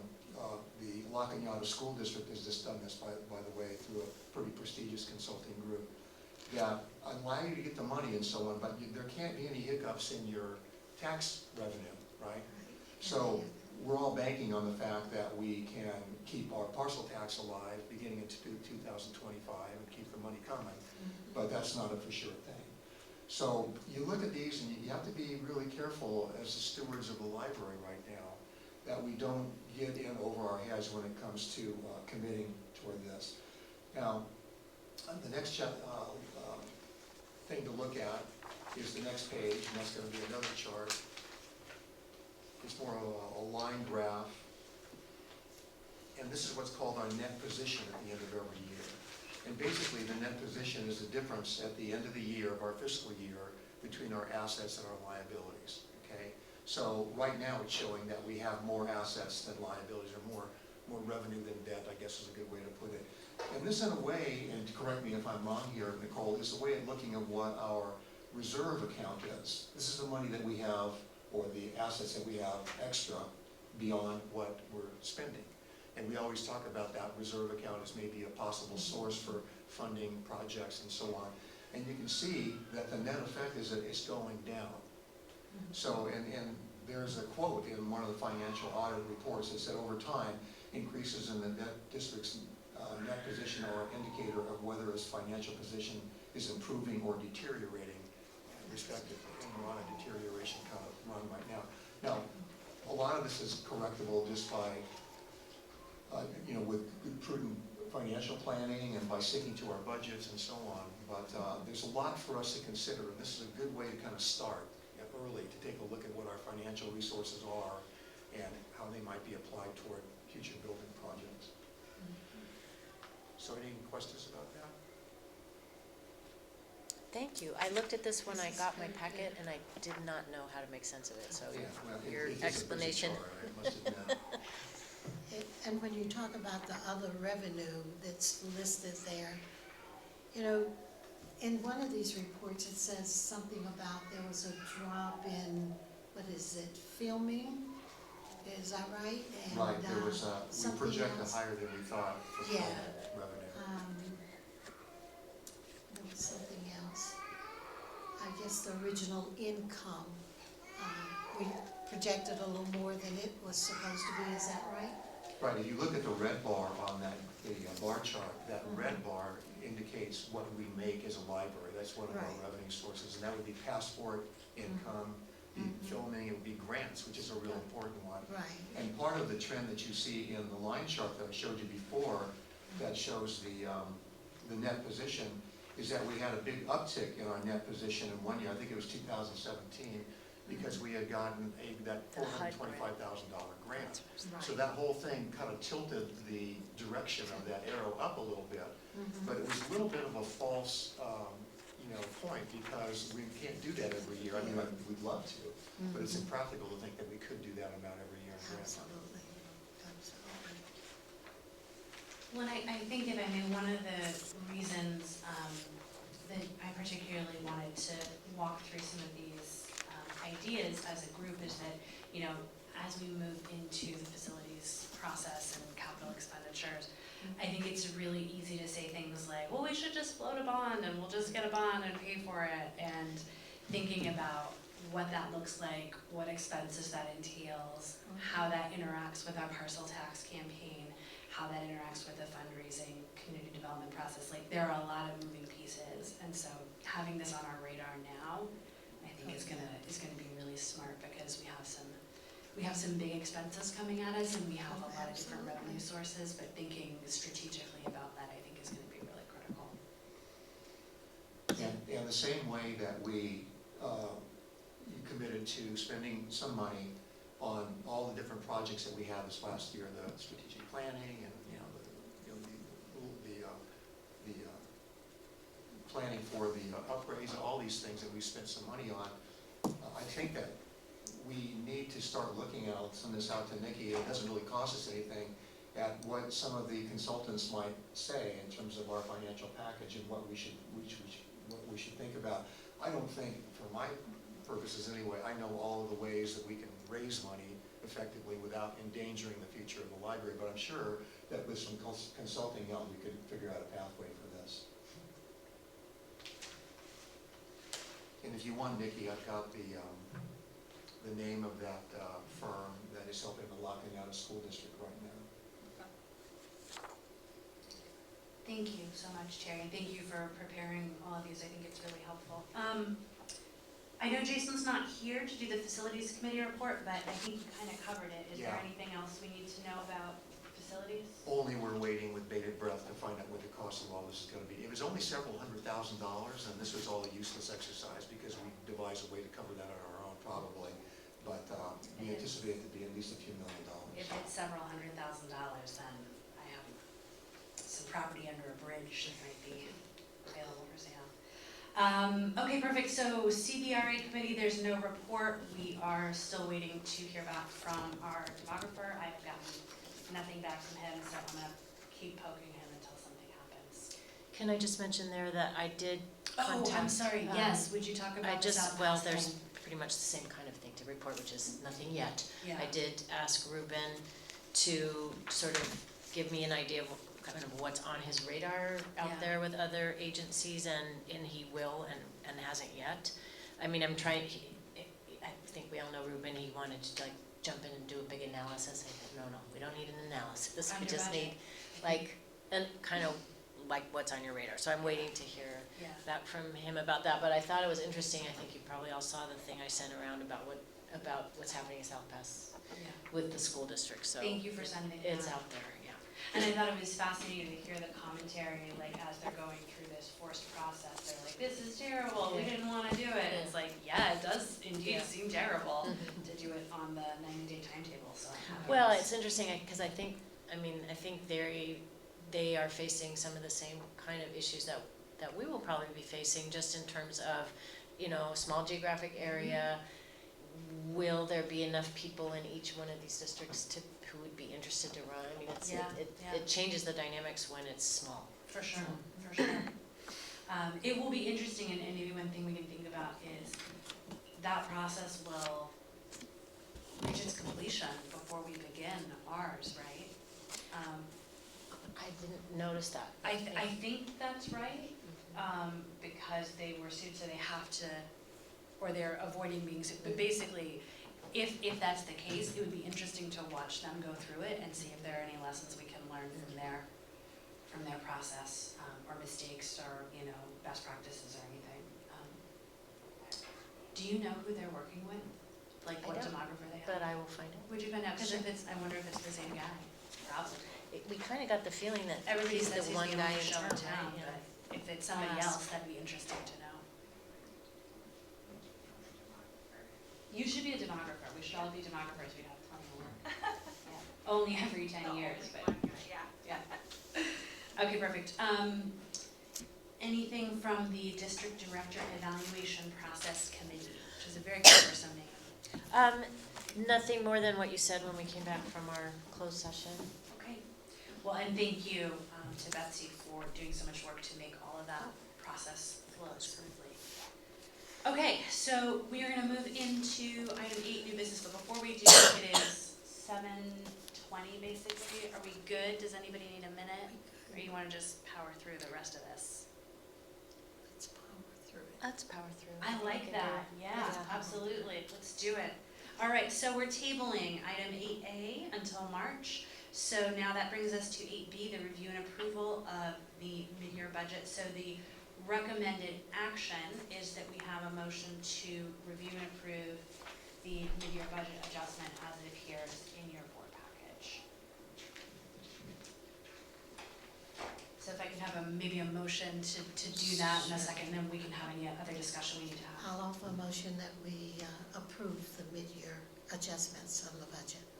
I'll second. Okay, moved and seconded. Any further discussion on this item? Okay. Again, I just say thank you to Nicole and to Nikki for all of your time during that budget committee meeting, because I feel like you did a very exhaustive deep dive. Okay, so then let's go ahead and take a vote on that. All in favor? Aye. Please signify by- Aye. Yes, aye, absolutely. Good, done. All right. We've got a number of policies next. You'll notice that 8C is noted as an information item, and then D, E, F, and G are all action items. So, Nikki, if maybe you'd like to talk about the first one, and then we can even maybe lump together the next four. Okay. So as I mentioned in the background information, we have had a recruitment and selection policy in previous employee handbooks. Unfortunately, the one from 2018 was extremely vague and did not lay out a process, which was something that when I was meeting one-on-one with staff, there was definite frustrations about not having a clear process for selection. So Nicole and I did some research. We looked back at the policy we had in 2008, as well as some other special districts, as well as I looked on the CSDA website, and we came up with what I presented in front of you. We were hoping that the board could provide direction in terms of anything that you think should be changed, added, revised. Of note, I think one of the biggest things that we added to the policy that was not there before was that if it's a full-time vacancy, we will have an external panel as part of the process. And then, that's again, if there's more than 3 qualified candidates, because we would get the top 3 candidates out of that external panel process. I really think the staff are gonna be grateful to see that added.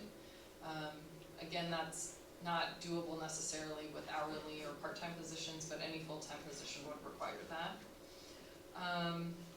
Another thing that we did add to it that has not been in the policy in the past was on page 51, which was the physical and drug testing process. We did include that because we wanted to make sure to run it by BB&K for legal compliance. But not necessarily something that has to stay in the policy, but if we choose to keep it based on the board's recommendation, it's been reviewed and can stay in the way it's been written. So at this point, I'm gonna pass it over.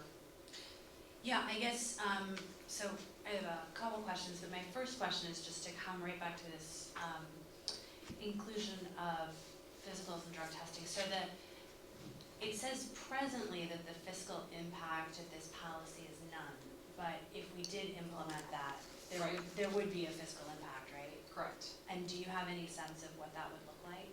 I mean, ballpark, it would, okay. No, they would have to go to our preferred doctor, we would have to book the appointment, and it depends on if we do each of the tests.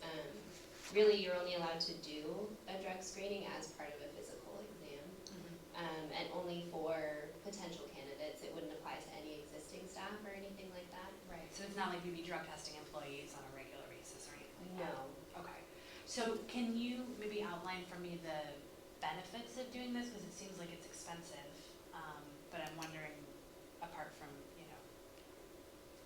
obvious reasons, why we would want to include this? Typically, for most agencies, it's for positions that safety or driving is a key component of their position.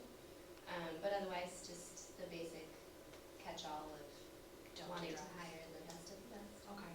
Do we have many positions that would qualify in that category of like driving or operating heavy machinery kind of thing? Well, I think definitely building facilities manager and his staff, they're operating machinery. Okay. It could be argued that anyone that has to use a car to drive to meetings or other things, but I don't believe require a driver's license. We don't. Okay. So, That's interesting. right. So I think all of that would have to be looked at as part of this, even part of the selection policy, huh, Nicole? For the driver's license? Yeah. Yeah, I mean, we do have staff that have bused to and from work and even to and from location. We've never required anybody to possess a driver's license. I mean, I feel like that would be discriminatory, right? Like, can we legally? You mean drug testing? No, No, requiring requiring somebody to have a driver's driver's license. All of my previous positions have, Have they? but there must be exceptions. Yeah. You know what I mean, and depending on the position. It's just interesting because a lot of our staff do have to drive, Sure. to community meetings, outreach, other things, but we've never required it, so. Yeah, interesting. I wonder what normal practices among our sister libraries around here, is this probably more a function of whether it's a requirement of a municipality or the county? Right. I mean, tubercular tests you have to have as a teacher, but I think that's, specific to school districts. I don't know if there's any law that applies to us because of the fact that we're working with children. I would think so, because even with, I think anytime you're around children, you really ought to have a tuberculosis test. I don't know, maybe school systems, yeah, I know, we do that. That's required. And, gosh, So it is probably the case, like in Glendale, that all these things were Oh, yeah. part of recruitment. But again, you know, it's a city, like you said, I'm sure practices are different. I mean, I know when I worked in Las Vegas, they also did, but they're 800 employees too, Mhm. you know, so. Again, we're looking for direction. Yeah. I can do some more research and we could bring it back again. I mean, my personal feeling, I'd really be interested to know what you guys think, is that unless there's a compelling reason to include this, it represents additional cost and additional effort, and additional layers of bureaucracy, and it's not like we're continuing that monitoring or evaluative process once people are on staff. So I kind of feel like it seems a little. I would rather be on the safe side, especially when it comes to tuberculosis and when you're really working with children. Yeah. I think it's important that maybe that guideline is still there. I would. I know that it might cost some money. Maybe we need to look at the cost Well, of yeah. what some of that might I think that's happen right. as far as drug screening. And I'm not sure, what does the sheriff, doesn't the sheriff do, not drug screening, but there's, oh gee, fingerprinting? I don't know, because we're gonna have to do live scan for all our volunteers. Yeah, I think I would like to know what the actual numbers Cost. are. Yeah, because if it's, you know, prohibitive, that's one kind of thing, but if it's not prohibitive, then that's a totally different conversation. Well, and I think from some of the research or things that Nicole's attended, as well as just people I've talked to with the legalization of marijuana, it's kind of made this issue difficult at best, Yeah. because I don't know that it's become a very good science in terms of detecting versus levels, Right. you know, and like I've heard it, and I think she has too, of different people that are already initiating lawsuits, because if they can make the argument that it doesn't impact their ability to do their job, and it's recreational use, you know, so it could be slippery slope too. Yeah. I think I would love to see a little bit more information. Okay. And maybe, I don't know what Palos Verdes does, or, you know, any of our other. Our sister of our- districts, yeah, that would be good exactly, to know. our peer Might be districts. interested to find out how they Yeah. handle They it. not have- Studies does test. They do, yeah. Yeah, I thought. They don't? No, they do.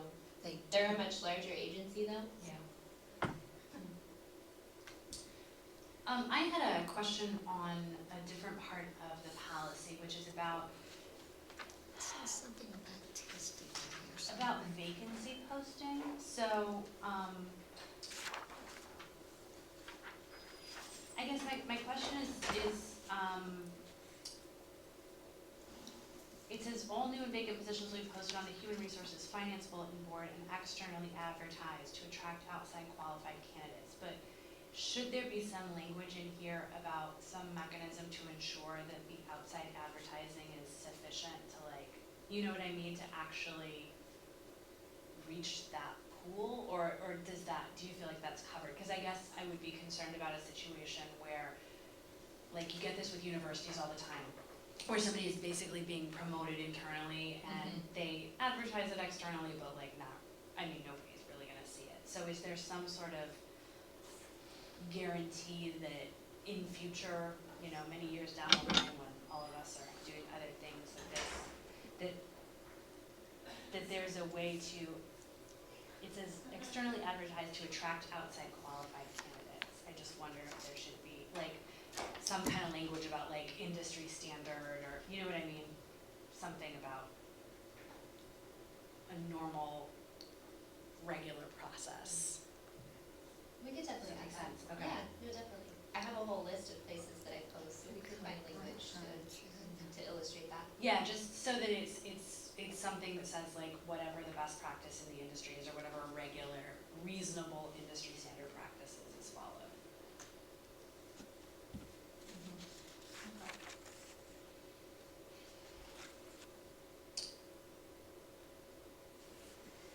I just want to quickly comment on the external panel thing, because I did mark that in my notes and had the question of whether or not that was new, because I had not heard that that have been done before, and I'm very gratified about that, because I feel like it's yet another clue that this library is really integrating itself within the community of libraries locally. And I think everything that we do that causes us to be in more collaborative relationships with our sister agencies is just gonna be net positive, so. And I presume that would also be reciprocal, that some of our staff might be asked to be on panels in other agencies as well, which I think can really benefit everyone. Yeah, I spent 2 days with LA City, LAPL, interviewing senior librarian candidates in the end of January. Yeah. So we try to put our time in, so we'll get people to come here too. Yeah, all that kind of mutual help, I think, pays off. great. Well, and I appreciate that extra level.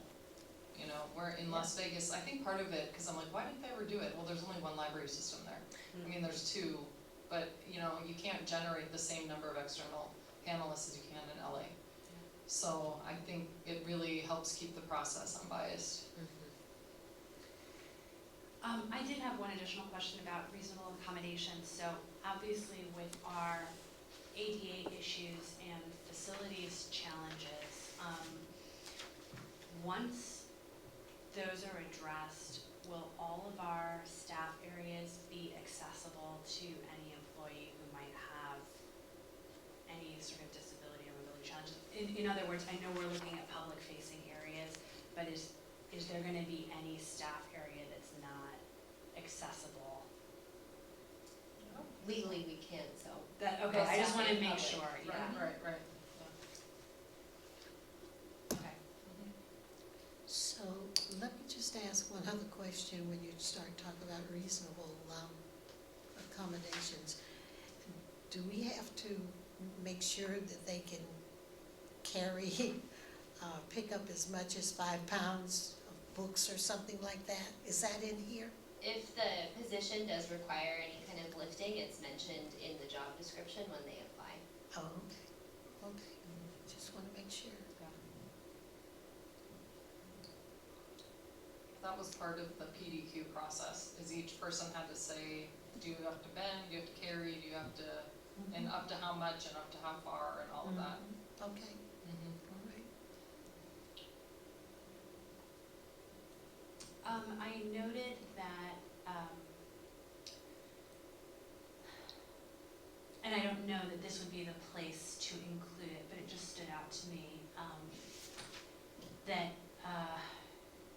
none of our relatives can be employed by the district, right? But it occurred to me that, and I don't know if we have a provision or not about like consultants or, you know what I mean, like other outside entities who are not full-time or part-time employees, but it seems that we should, I don't know if that's covered in our conflict of interest policy or. I believe it is. It's either in Is that or in the financial policies Okay. regarding RFPs and things of that nature. Okay, great. I just wanted to make sure it was somewhere because it seemed relevant.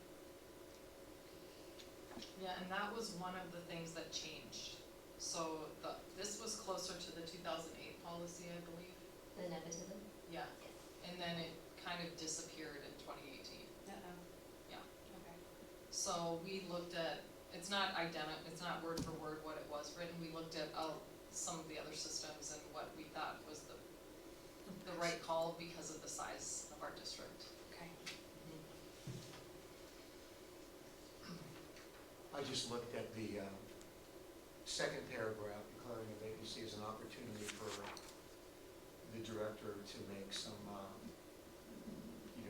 enforce or reinforce their ability to get rid of the position altogether if they need to. So the language that I suggested in that second paragraph, final sentence, is final approval on whether the vacancy or maybe the position should be filled, consolidated, or eliminated is at the discretion of the district director. So it just gives you a little bit more leeway, so we really don't even need that anymore. Let's go ahead and get rid of it. Okay.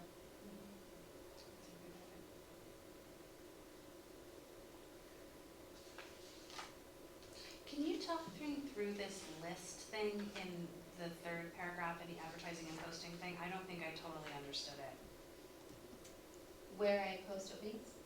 No, so it says if the director chooses to establish a hiring or eligibility list for a vacant position, then you can use it to fill future positions, but you can't keep it for more than 6 months. Can you just talk me through like what that looks like in real life? So any applicants that aren't selected for the position, we keep on file Okay. for 6 months. And Oh. then if anything should happen, if Oh, the applicant that we choose doesn't work out within the first 3 months, we Then you refer go back to that list, you the don't have to list. start the process all over again. Mhm. Oh, Civil okay. servicey kind of. That makes a lot more sense than what I had in my brain. Cool. Okay, good. Any other discussion on this? Nikki, do you feel like you have what you need from us? Okay, good. Okay, so this will come back to us when you have the Yes. information you need. Yeah, I should be able to bring it back next month, I would think. Okay, And I'm probably going to try to loop in the staff during the next month as well. So if they have any feedback or thoughts, I'll incorporate theirs as well in the next version that we bring. very good. Okay? Okay, thank you. All right, so if it's all right with you guys, would like to kind of group together the next 4 items, so D, E, F, and G. So these are all policy approvals. I'm gonna let Nikki talk through them, and then we can take any items that need to be pulled out for specific discussion. Okay.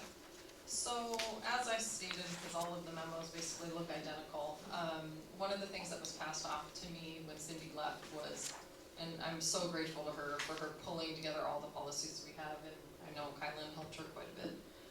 So what I've been focusing on is the list that she generated based on looking at the other special districts. I think she looked at Glendale's policies and created a list of what we don't have at all. So that, you know, there are many that we need to update and change, but I wanna like address the things that we really should have in place. So these 4 are all things that were on that list. The key policy, and again, I had Nicole review this as well as Jonathan, we did make some little minor tweaks to it, but it's just basically outlining the process of how you issue keys, if they're lost, what that means, and getting them back. And importantly, making sure we have a key inventory, so we know who has what and what they have access to. So that's pretty standard. For that one specifically, I used, I believe it was Palos Verdes. I used a lot of what they had written, as well as one that I found in the CSDA web database. The service animal policy, this one is pretty standard across the board. Basically, it outlines that we only allow service animals in the library. That does not include emotional support animals. With the policy, you can click on it and access the ADA code or law that backs it up. But again, I covered this, even though it hadn't been approved by you guys yet, with the staff at our last all-staff meeting. Because there's been, since we didn't have this in place, and there were decisions in the past by previous administration about whether or not we let pets come in. So it really needed to be clarified. Like I had one patron call me and say that they used to be allowed to bring their pet in to use the computer. So again, that's what prompted me to get this. And again, it's pretty standard everywhere I've ever worked. This has been the service animal policy. Teleworking. We don't really have teleworking staff, but I thought it was important that we develop a policy in the event that at some point that gets raised to us about someone that maybe for some medical reason or some reason we don't know, we have that in place, and what that policy looks like to be able to work from home. I don't anticipate that happening anytime soon, but again, if it does, we have this policy as backup for that. And, which was quite a long one also.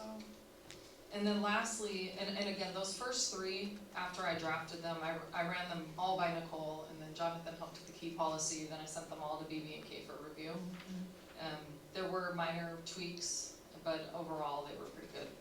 The last one is the copyright regulation policy, which again is very standard language, pretty much stating that we're not going to support allowing people to violate copyright as the library. So like if you look at almost any other library system, it's word for word this policy. So I did not have this one reviewed because I didn't really think that we needed to. So I'm happy to answer any questions you guys have about these policies. And sorry to inundate you with so many in one night. No, I appreciate you plugging the holes. I mean, I think the teleworking one is a great example of something that we probably won't need, but to have it in place is super key. And I just think it's so helpful to have all of these in place. Also for staff to use if somebody wants to bring their dog in, there's an actual policy they can point to and say, listen, I Exactly. would love for your dog to come in, but this is how it goes. So these look great. Like you said, they're all pretty standard, but if there's any questions or comments that people have, I have a few. please. Starting with animals, since you just mentioned them, how are service animals visibly certified? I mean, when somebody shows up at the door of the dog, how do you know whether it's a service animal or a comfort animal, other than the person say so? That's all. So part of the process when I presented this to the staff was emphasizing that the correct way to handle it is to just let them know that we don't allow pets at the library. And then if they then say, oh, it's my service animal, the only thing that staff can then say is, well, what service is it trained to provide? And because like if your animal's there to denote when you're about to have a seizure, we should know what the animal's telling us type of thing. But beyond that, you can't question it. They don't have to wear a vest, they don't have to have a card. Okay. So people that are savvy in working around the service animal, I mean, it is what it is. Yeah, But at least this way the staff knows how to address those Got it. situations. okay. You know, but if they say, oh, it's my emotional support ferret, whatever, you know, we can let them know that we don't allow emotional support animals. Okay. And also that even if they say it's a service animal, if it's being disruptive at all, you can then ask them to leave too. I just wondered if it's ever happened, because this happens at my school all the time, that somebody loses a key and then you have to rekey the whole building. I mean, does that happen here? It's happened a couple times. Yeah. That's why I we mean- kind of switched to key cards. Christopher can just deactivate the key card Uh-huh. and issue a new one. So how many like physical metal keys do people have? Is that really passé now? There's only one or two, and they're Okay. interior keys. Oh, okay. I did note that, $10. that being required to sign a key signature form is gonna include us, cause right, we got those key cards. Mhm. So just remember to ask us for Okay. signature when it's Yeah. time. Yes, You know, the second to the last paragraph on 55 caught my eye when it said, it is recommended that employees and volunteers not access the facilities after hours without approval. Is that strong enough? Which page? 55? Page 55, after hour access. I mean, I don't know how often that happens, if people pop in, you know, how's that really gonna work in real life? If you really wanna discourage it, it's like, is it not allowed? Should they call their supervisor? I mean, how big of a issue could that be?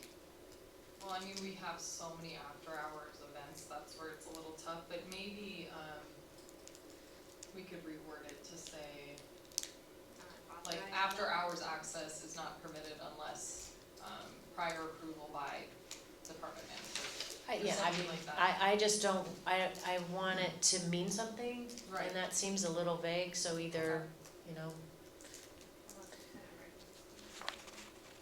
I have a funny story. After I came back to work after having my daughter, I went home one day, started driving home and realized I had forgotten my milk that I had pumped that day. oh my God. And it was in our office in my little cooler, and she would not have had anything for the next day, like that, you know, so I had to come back. And I always tell this story of like running through the library because I was terrified because I didn't know how to turn on the lights in the main floor. I would come in, like deactivate the alarm, run upstairs, didn't know how to turn on the lights, just ran to the director's office, grabbed my cooler and then left and had to like set the alarm again. But yeah, I definitely was just making sure that, you know, I don't think you would have gotten written up for that Yeah. one if the rule had been in place. But that taught me, don't ever forget anything. Don't ever forget it. Because you don't wanna be in this library alone in the dark. Yeah, we'll adjust that to be a little more, Yeah, it's, yeah. yeah. And then lastly, I just wondered, in the teleworking one,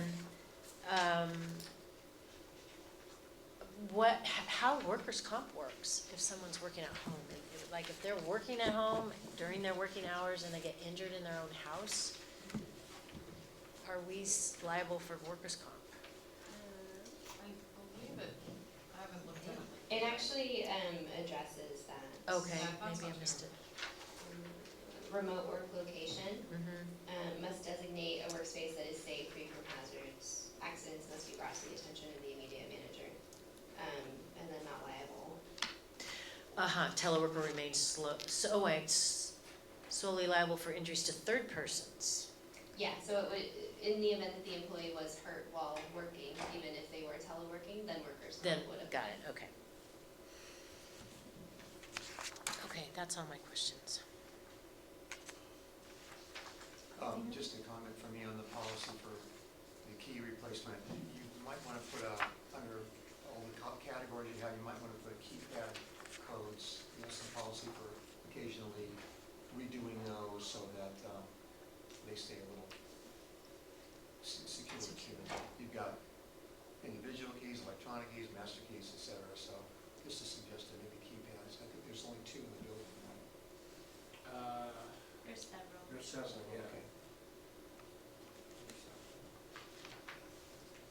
Yeah. And then the only other thing on that was, you talked already about the replacement keys and $10 charge, et cetera. I wrote a sentence, I don't know if it fits in or if it's been done elsewhere. Any lost or stolen key that grants access to secure areas of the library should trigger a lock change review by the director. So it takes that security thing, because I see replacement keys, I don't see replacement locks very much. And so just a suggestion, if it's a secure thing that you lose it, somebody steals it, you should change the lock on that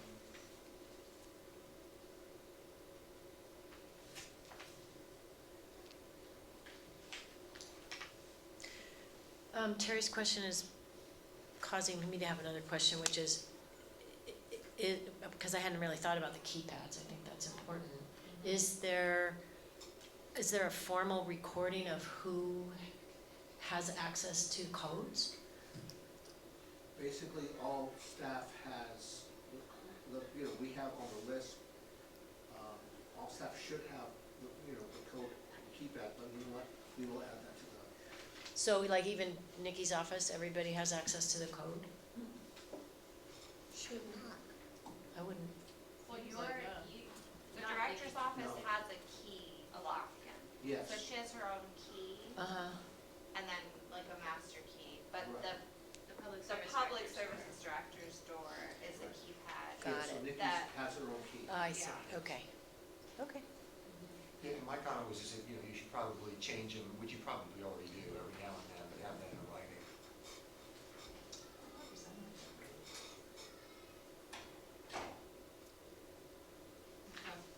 So then I think, it sounds like we need to make some adjustments to the key policy, maybe bring that back in March.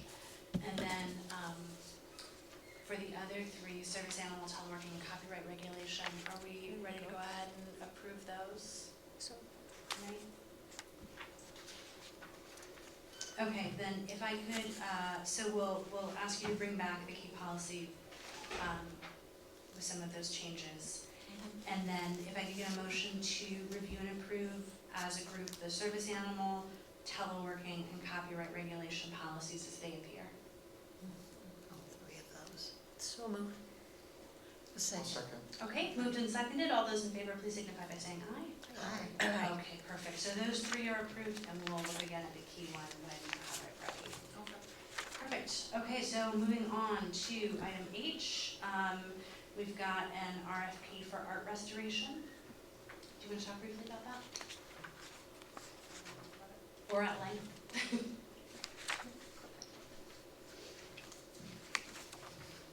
So This RFP, I will admit I drafted based on an example from a mural. And it was after we had talked with the foundation about possible funding to restore the painting. So that's where the funding will come from. I think we have at least 10,000 already dedicated, hopefully more.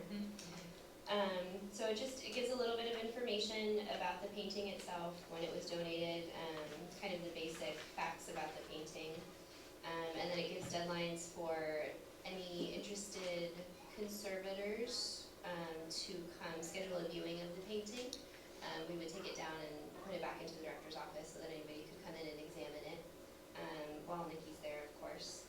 And then any questions that they pose, we'll answer and post to the website within a week of them submitting the questions, and then their final submissions are due on April 10th. We would notify by May 1st. So it gives a brief description of the project and what we're looking for in the proposals. So details about surface treatment, any preparation, any adjustments to the tension of the canvas, the stretcher, or the frame, the paint specifications that they use, any needs for equipment, and then an acknowledgement plaque for the artist and their restoration team to know what they did. It has their insurance requirements, their proposed budget, their resume, references, work samples. Yeah, and then I included photographs that were actually taken by the woman who did the initial kind of assessment of the condition of the piece. And we would obviously solicit her submission for an RFP. A couple of things for me. First off, this is just a tiny copy of anything. In paragraph 2, it says that the team will use to restore the mural. Sorry. Just swap it out for painting. Yeah, I wondered when I read it initially, and so now that makes a lot more sense. I wonder if there's 2 things that we would want to include in this that I don't see presently. One is giving people access to the assessment as part of the RFP, so they can look at the assessment and say, oh, this is in my wheelhouse or not in my wheelhouse, because that would give them a sense of what kind of damage exists presently. I know we're giving them some photographs, but the assessment's public record anyway, so we may as well include it. And the second thing is, I would love to see some kind of request that their proposal include details about future display and ongoing conservation. Okay. So where the painting should ideally be hung, what conditions, including, light and humidity and all those kinds of things. Because there's been some conversation in the past as to whether or not we can realistically display it in a way that properly conserves it as a piece. And so I think having somebody look at that as part of their proposal would be very helpful. And I think that their proposal can be longer than 2 pages. Like, this is a complicated thing. It says in proposal submission requirements, item 1, it says it can't be more than 2 pages. Let it be. Drop that. Yeah, drop that. Yeah. And I would say also in item 5, teams work samples, I would like to see comparable restoration project work samples, because there's a big difference between restoring, contemporary metal sculpture and like a late 19th century oil painting. So I think it would be helpful to make sure we're getting something comparable.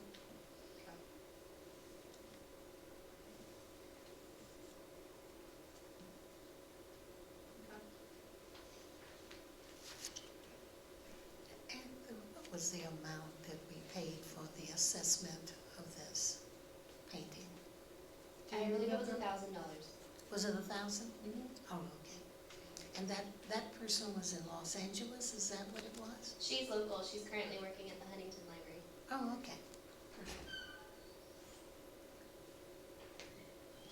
Next year will be the 120th anniversary of that painting, 2021. Oh, that's cool. Yeah. That's a neat thing. We should try If I'm that. doing my math right, it was painted in 1896, right? Yeah, no, I didn't even realize that. That's really cool. So We should do something about that. I think that's a great opportunity for a public event to unveil that thing with a lot of flourish. That would be fun. Heck yeah. One of those big velvet things that you go, Yeah. boom, and it falls off. There it goes. Amazing. wonderful place to display it too, so that all of us can see it. Yeah, well, and so that it's displayed in a way that is beneficial to the long-term life of the piece, Yeah. which it may not be in its current location.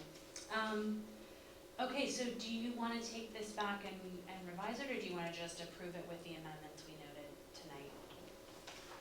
I think it's pretty minimal. Yeah, Those Yeah, are all I would minor accept. changes. Hold it Yeah, up. let's don't, okay, good.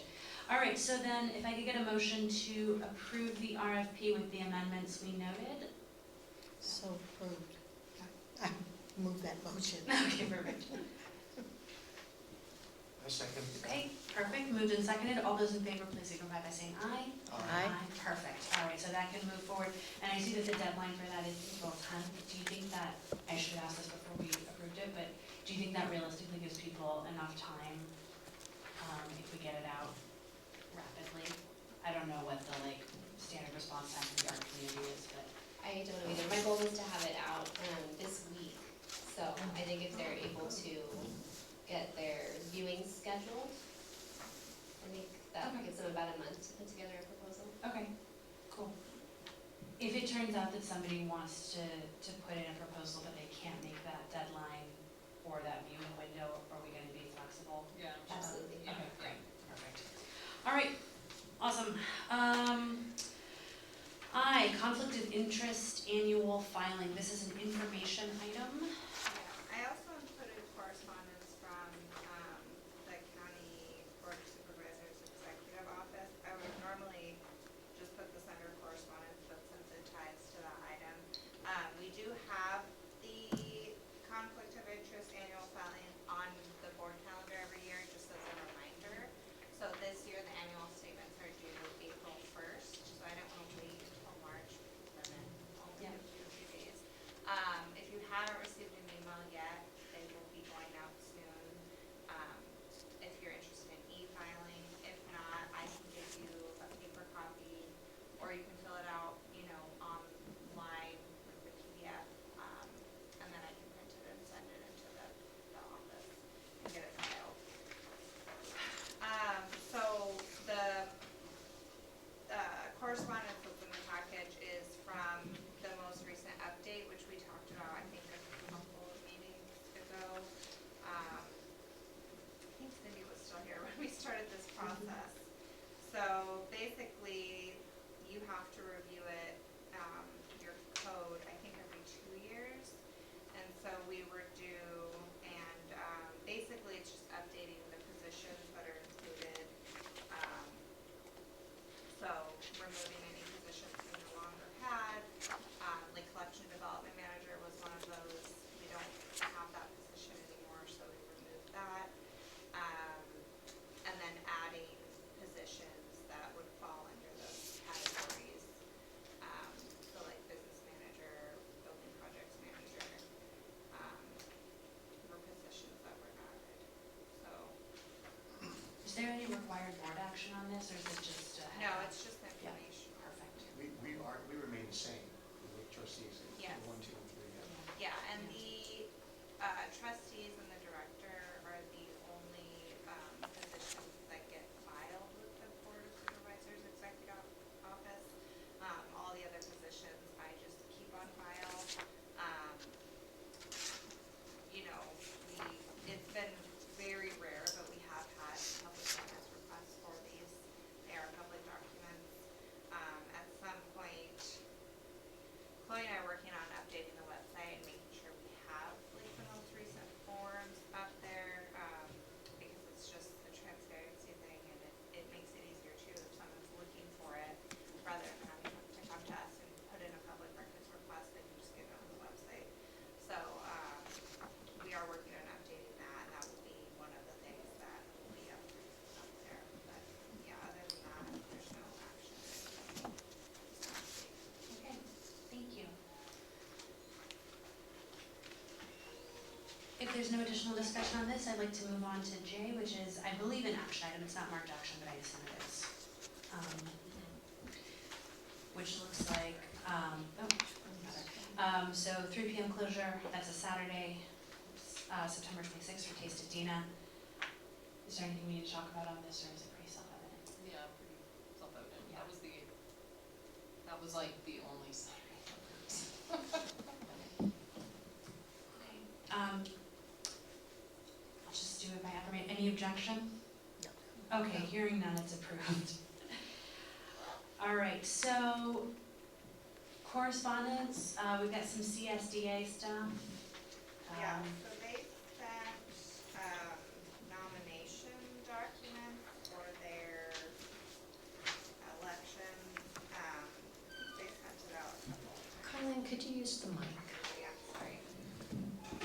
Okay, so they sent nomination documents for their CSD Board of Directors, which each network has a seat or a couple of seats, so they're basically looking for people to serve on their board. I don't know if any of you wanna travel to Sacramento often, yeah. And the other thing I think was just their take action brief that they send out. There's been, actually, you guys might have seen the emails, they are requesting letters for, I don't know if it's in here, but there was an email requesting letters, I think about the email retention legislation, which has been ongoing for a while. Oh, okay. So, yeah, it's just information, but, you know, if the board wants to collectively send a letter, then we should add it to a future agenda to talk about and have you guys vote on.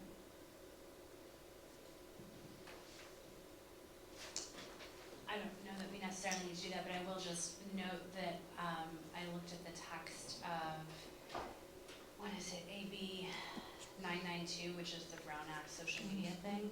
And I was super gratified that our policy is basically doing that already. Yeah. So that made me feel good. I hope it passes, because I think it's a helpful clarification, but either way, I think we've got that in place, so. Way to go us, yeah.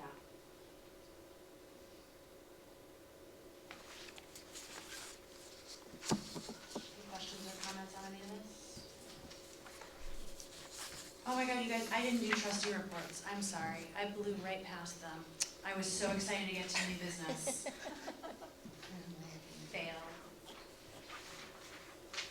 Trustee reports, no, good, I pass. got a real long one, but I'll go ahead. Super long, like I said, an entire PowerPoint. I'm just gonna say that, thank you so much to Gwen for being our featured speaker, along with Michael Mims at our Hidden Histories event yesterday. Thank you to Betsy for being there, to Jonathan for making the sound amazing in a really echoey gym, and for all the setup help, for Nikki and all the staff for being there, who helped, and it was a really fun event, and it was a lot of fun to hear Gwen talk about her experience as an educator, and if you missed it, you'll be able to hear it online as soon as we edit it and get it out. Okay, future agenda items, I know that we didn't get it on this one, and I apologize for that, but in March, we will certainly have an item about the elections, yep, and making sure that we're getting information out and resources out to encourage people to run, to participate. Can I just ask Please. if it would be all right for me to do between now and then, to just check in with Ruben about any legalities or best practices or whatever about that? Yeah, I think that'd be great. Okay. And we've got the items that we're gonna bring back. Any other agenda items? I know also in March we've got, we'll have something from ARG, and we'll have our audit report, so we'll have another heavy agenda in March, so bring some snacks. I would like to put on an item that asks about the follow-up we talked about before, with some ideas about financing or getting, an early look at what the alternatives might be for that. We talked about that, Nick, you remember, where I have it's the California Special District Association has a group that does that, and then there's this one I read about in the paper, and I'm just interested in hearing about what preliminary contact might be. Okay. I don't know how you do that, information only, I guess. Yeah, I think it's an information item, and it may be even, we'll just have barely gotten the costing back from ARG, so it might be a little premature, but I think even just an exploratory Yeah, I'll see what I can find. would be good, yeah. Well, we'll get the costing back in a couple of days, right? Yeah, but it won't go out. The 26th of, I don't know if it'll be like final ready, No. but yeah, we'll see what we get. okay. Good. Okay, any other items for March? No? Okay, well then with that, I will ask for a motion to adjourn. So move. Second. Okay, any objection? Hearing none, we are adjourned at 8:07 PM. Thank you.